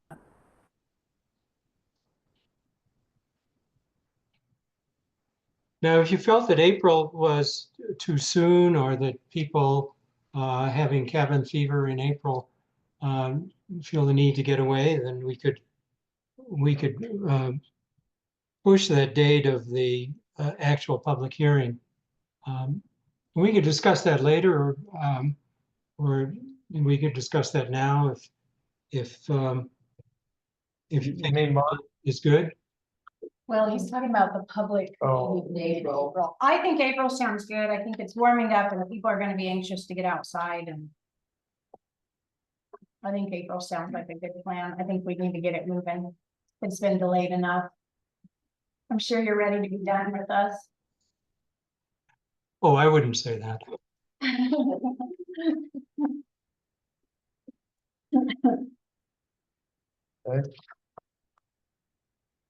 Well, very good. Then we'll plan on providing you with the draft for review on the week of the 10th. Maybe not on the 10th, more just to give us a little more time, maybe more like the 12th. So, but that would give you a fair amount of time before the Tuesday meeting. And then we would look forward to that. And the 18th.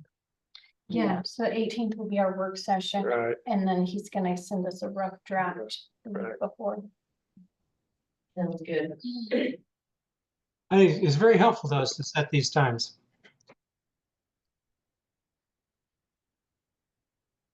Thank you. Thank you very much. Thank you. All right. So if in reviewing the materials that we have provided, you do have any comments, Carla can provide our email if you don't have it. And please let us know any specific thoughts that you have about the community, and perhaps any issues or changes that you have seen that you think would be salient for the planning activity. So thank you very much. Thank you. Item number 14, confirmation of Blair and Associates to perform the independent audit of the financial statements as of and for the year ending 12/31/24 at a fee of $14,000 with direction for the mayor to sign a letter of engagement. So this is the annual audit by an independent CPA that's required by law. And we went out to bid for independent audit services. This is the third year of the agreement. It would be subject to renegotiation after 2024. And they come in and review our financial statements and the numbers that we prepare them, the management team, and provide the audit report that you see every year. It is required by law and for grant purposes. When is this audit due? The deadline for submission is June 30th. Well, it best be completed by June 30th. It has to be the Office of the State Auditor budget first, unless you receive an extension. We can request an extension to the end of September.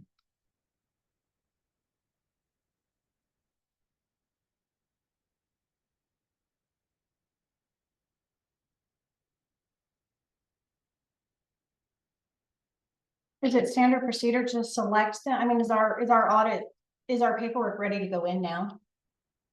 No, because you have to wait for all the year-end transactions to come through. and then do the accrual process. And So is it standard procedure to select them in January? it is because they need to commit to the workload for this year. And so that they can build it into their audit planning process. So it is always done in January. So actually, or yeah. Is this an item we need to make a motion, or we just Yeah, I'd like you to go ahead and actually make a motion? and authorize the mayor to sign the engagement letter. But also, just share that it is very hard to find independent CPAs right now. The industry is going through a lot of changes. Many CPAs have closed their practice down. We're lucky we have this firm. They're a very good local firm. They are in Cedar Ridge, and So this is our last year with this company, or our contract with them. So then when would we start looking for a new one? you would probably want to put it out to bid this summer. This summer? I believe there's the option for 2 more years of renewal. You may want to take advantage of that again, just because of how difficult it is to find you. But that would be up to the board at that time.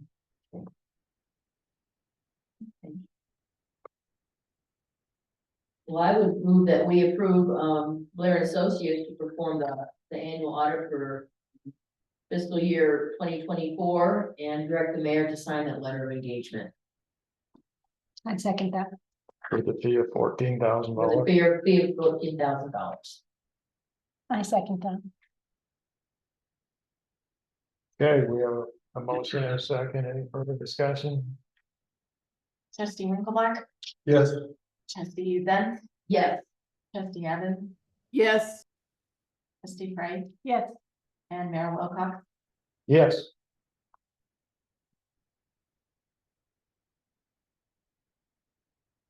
Motion passed. Item number 15. Attorney Wilson Scarberry update. Update on the school water line IGA. Okay, I will try to be quick here.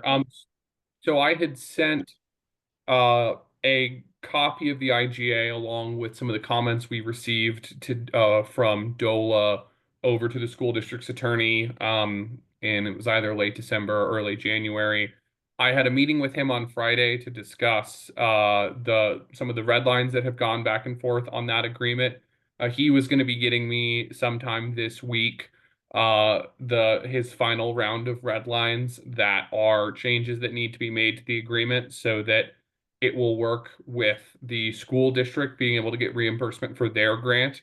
A lot of the red lines that we got from DOLA for the agreement were so that we made sure everything worked for the town to be able to get the grant funding with the grant conditions that DOLA is going to impose.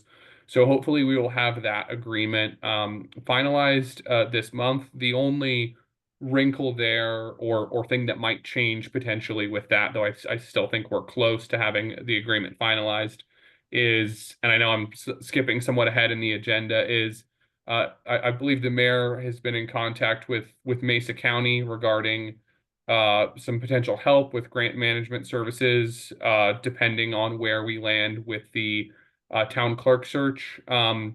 I received an email from a contact with Mesa County like an hour before this meeting about that outreach and about the possibility of Mesa County stepping in to just sort of help administer the grant process depending on what decisions you make on the town clerk search. So if that element gets added to the IGA, it hopefully shouldn't add too much complexity. Depending on, I guess, regardless of what decision the board makes tonight on the town clerk position, I am working on setting a meeting with that representative from Mesa County sometime later this week so we can discuss the IGA so that hopefully, assuming she gets back to me quickly and the school's attorney gets back to me this week, we should have the IGA for approval at a meeting here soon. Yeah, they had reached out to Commissioner Cody. I can't remember his last name, but then he went to the county's administrator and then had a rough draft, more or less, of an IGA that if we need to infuse this or bring it together, we could do so in a short period of time. Yeah, and that was what I at least flagged with the Amber from Mesa County in my initial email, was that I kind of let her know there's this other IGA with the school district, and if the county is going to be helping out with this project, we can either fold them into the IGA with the school, or there can be a separate IGA between the county and the school that will probably reference, or sorry, a separate IGA between the town and the county that will reference and incorporate the agreement between the town and the school district. Is there any way if the county helps for us to get out of the middle of it? Or not really? So ultimately, as I understand it, one of the conditions for the town being able to get, basically for the DOLA grant to be able to be used for this project, the town has to actually show invoices to DOLA that are payments being made from the town to the contractor for the installation of the water line. And so while it would be possible for the county to potentially help administer that process, help make sure that payments are going out on time to vendors, because there's going to be a fairly complicated system back and forth where essentially the school district receives an invoice from their contractor. They forward to the town a copy of that invoice along with the necessary funds to pay that invoice. The town then pays that invoice with the funds from the school, submits those receipts to DOLA to get reimbursement. And then when the town is reimbursed, then that money that was initially fronted by the school district is paid back to the school district. And so the county can help, but at the end of the day, the checks that are going out to fund or to pay for eligible costs under the DOLA grant have to be from the town of Collbran. So there's even with the county's assistance, we can't get the town completely out of this, but we can at least reduce potentially the amount of staff time that has to be spent on processing things or sort of managing the day-to-day of the project. Is the county gonna forward all their administrative costs to the town of Collbran? I have not been, I don't know at this time. I will say, at least from the initial emails I got, it doesn't sound to me like that is a possibility, but they have not indicated one way or another on that. Certainly I wouldn't recommend approving the any IGA with the county until we knew for sure whether they were going to bill through those costs. And that is definitely something that I can ask Amber when we have our meeting later this week. I mean, because there's lots of managers that, you know, even some we interviewed last week or whenever, that are completely qualified to do this, that charge $100 an hour. So if we're still gonna have to pay for the staff to do the hours, then we might as well select our own staff. Okay. That's My read as well as yours, Wilson, was along the same lines that the county, in order for, because they had spoken with Dana and Dola, that they were offering those services, and they did not mention charging any fees, or they simply were offering their services to us to push this through. that was my understanding as well, but I can definitely get clarification on that point, and I'm not asking for approval for anything at the moment. So before any IGA with the county is recommended, I will come back to the board with a detailed summary of that IGA. I just wanted to keep you apprised of kind of what the status of that project is at the moment. And happy to answer any other questions, but that is it in terms of my update. Thank you. Thank you. Item number 16, monthly staff update. Questions? Oh, I'm sorry. Explain that reimbursement process going through the DOLA guys. So I have been involved in that process, and we have run it through DOLA. So what is in What he is, when I was here the night when the DOLA guy was here, I specifically asked him what the reimbursement process was. He said that the school would present the invoices to the town. The town then would pay the invoices. and then submit for reimbursement for DOLA. But what makes the county involved, that's what he's talking about, that would add another link to that, if we don't have someone here to process it, then maybe the county will help us. So he was saying that we had, once we received the funds, then we had to give that funds back to the school. That's what he just said. Yeah, he said the school's gonna afford the funds, we're gonna use that money to pay, and it sounds like a big lump. So, Scandal. No, I mean, it's A lot of hands. so I can explain all that if you want to invest the time tonight.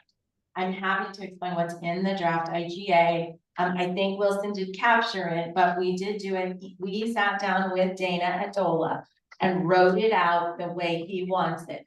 Now, it may be slightly different than the way he said it, and there may be a shade of difference between what Wilson just said, but what's in the draft IGA has been signed off by DOLA. And it is in the IGA that the school district is considering. so what is the process? So the process, I mean, again, I will ask you, if you want to spend the time, it will take them to explain it, but I mean, I will defer to you. Just, Yeah. or I would be happy to explain it to you one-on-one as well. I mean, we can do it.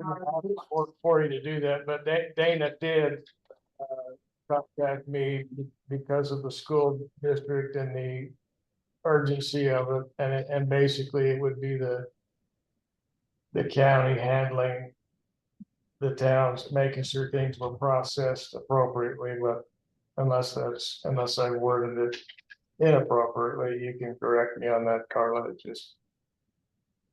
It was Dana drafted it so that the town would be covered, because ultimately the town is responsible for those costs.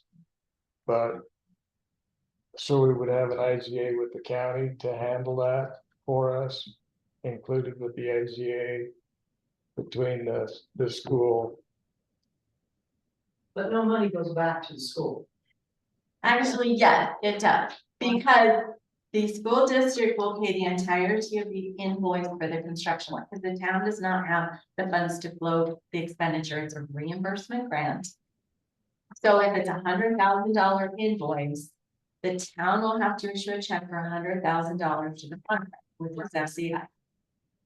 So the school district will give $100,000 check with the invoice to the town of Collbran. Then the town will pay the contractor $100,000. I'm not factoring in retainage, that will also be a piece of it.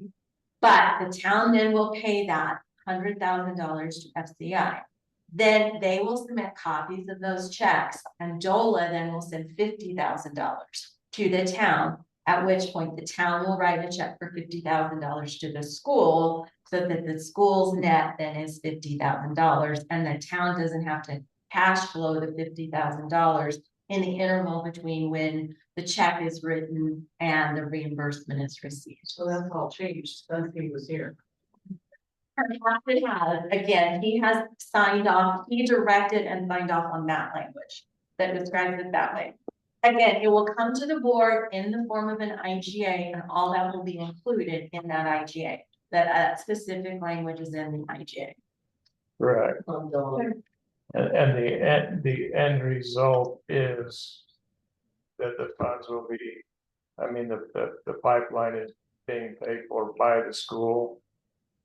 We're just in the middle of it because of the grant. So we're not, in the end, we're not gonna be out of pocket, except for our own maintenance, like on the valve and such.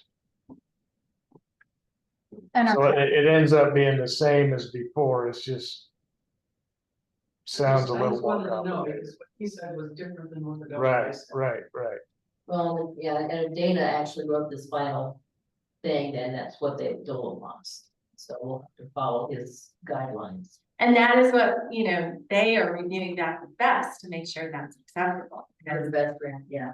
That is the concern, and I think, you know, again, that's all part of that discussion. Nothing will happen until the IGA is signed by this board, so. Okay.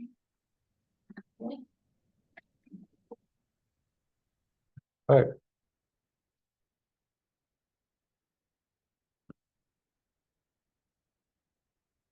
So trustee informational and or items for future agenda.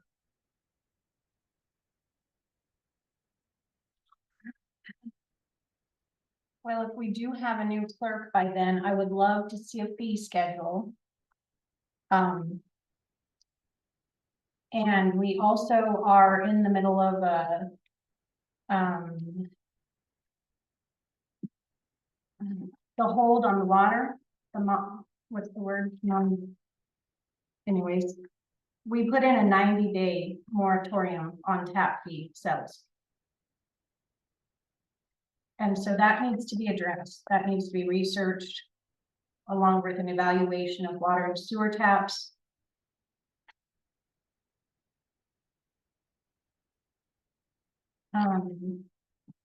We also probably need to discuss updating our fee schedule or the fee for the water tap and sewer tap. It still says in-town and out-of-town rates are the same on our website.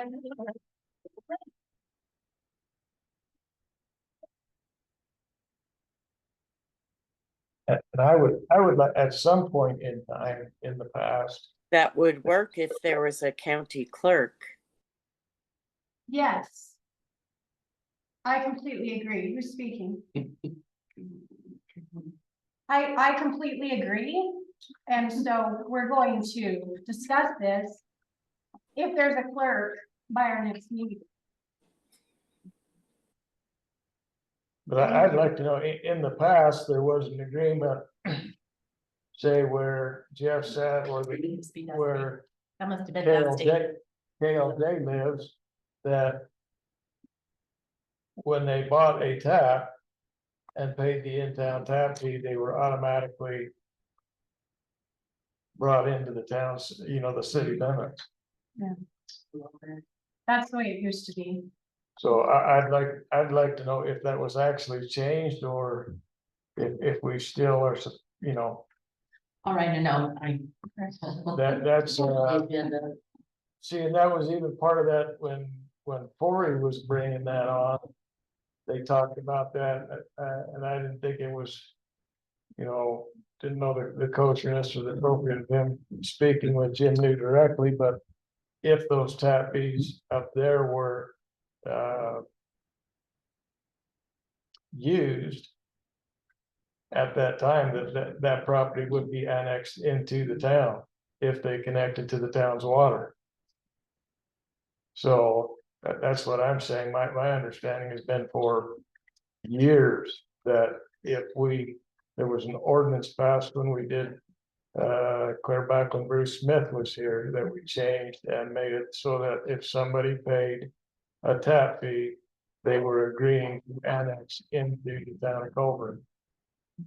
And if not, I would certainly like to see the ordinance if it was changed by a interim board between then and now. well, I think, putting it on the next agenda is fine, I think that can be. Right. We need to get that stuff addressed. You know, it was only a 90-day. We can't discuss it tonight. Right. No. Yeah, we're on the items of next agenda. So the other thing is, was the 2025 budget to be signed and submitted to the state? Okay, all right. It's not on the website, so. No, I haven't updated anything on the website No. since Jenny left. Right, but that was approved and submitted the first week in December, so. We got it fixed out. So, yeah. So I just had to clarify.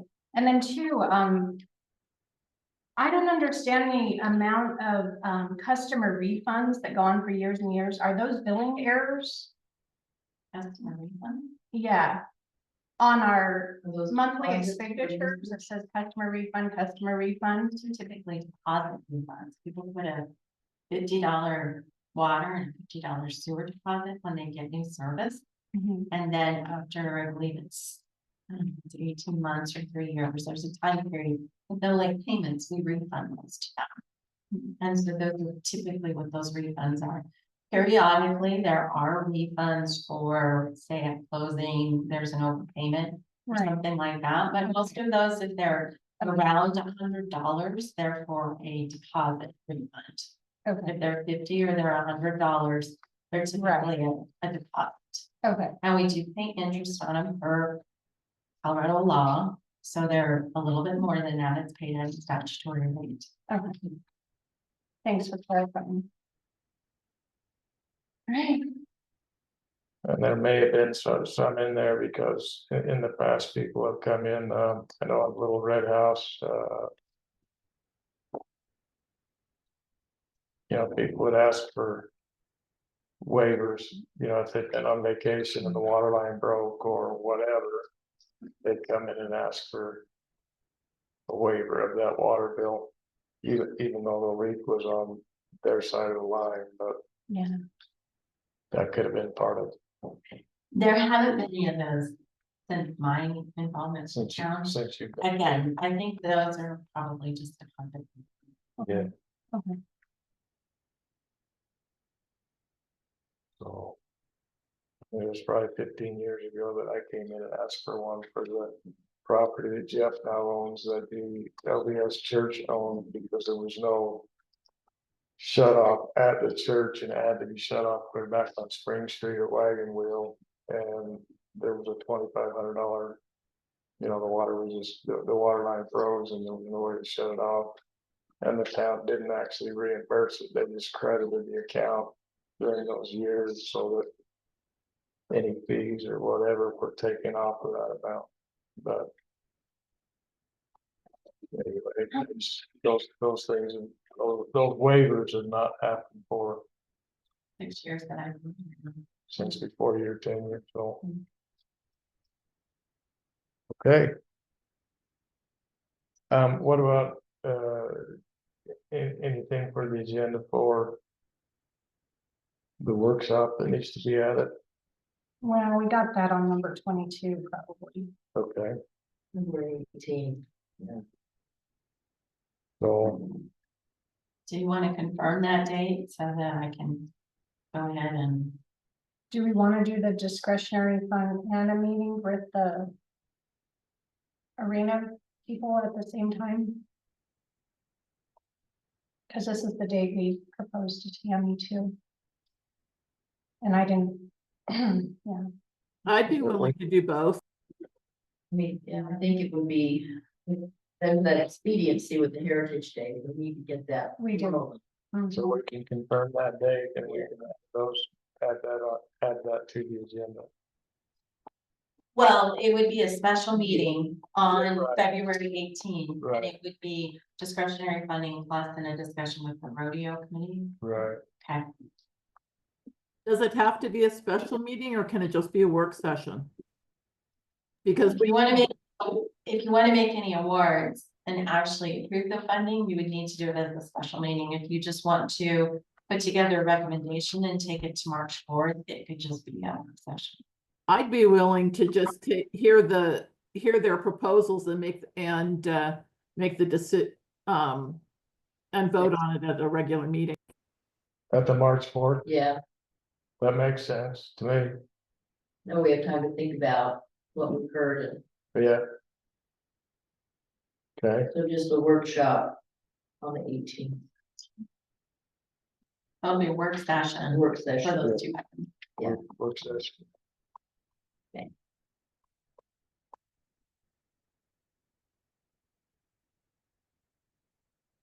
Okay, Should we discuss our other? Should we do all number 22 since we're already on it or no? Yeah, we can go over. I mean, is there something you propose changing or? No, I have those dates.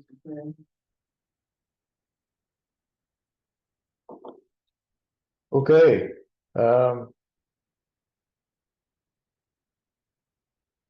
do we have the two candidates ready to go on Zoom or? So we would need to go into an e-session, I believe. I believe what Wilson recommended is that Right. you go into an e-session that you discuss and then decide if you want to speak with either of the candidates. Okay, And they have the link and I would admit them or not based upon your motion. okay, So well, I would make a motion that we go into an executive session. The Board of Trustees may enter into the pursuant to qualification. CRS 24-6-404. For F, for the potential of interviews with candidates.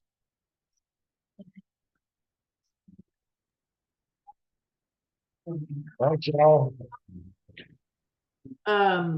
Carla, would you send the e-session link to my personal email, not my town email? Open. Yeah. You want me to bring it for me? Yes. Set them I will. up, or it's tossing to me, I don't care. Yeah, I'll just kind of. Yeah, just give me a second. Or give me a second and I'll run over there. Hopefully it'll my phone. Or what? It's It's dark. I need to get up and straighten my back up. If you want. Okay, Tilda, I just did it, so.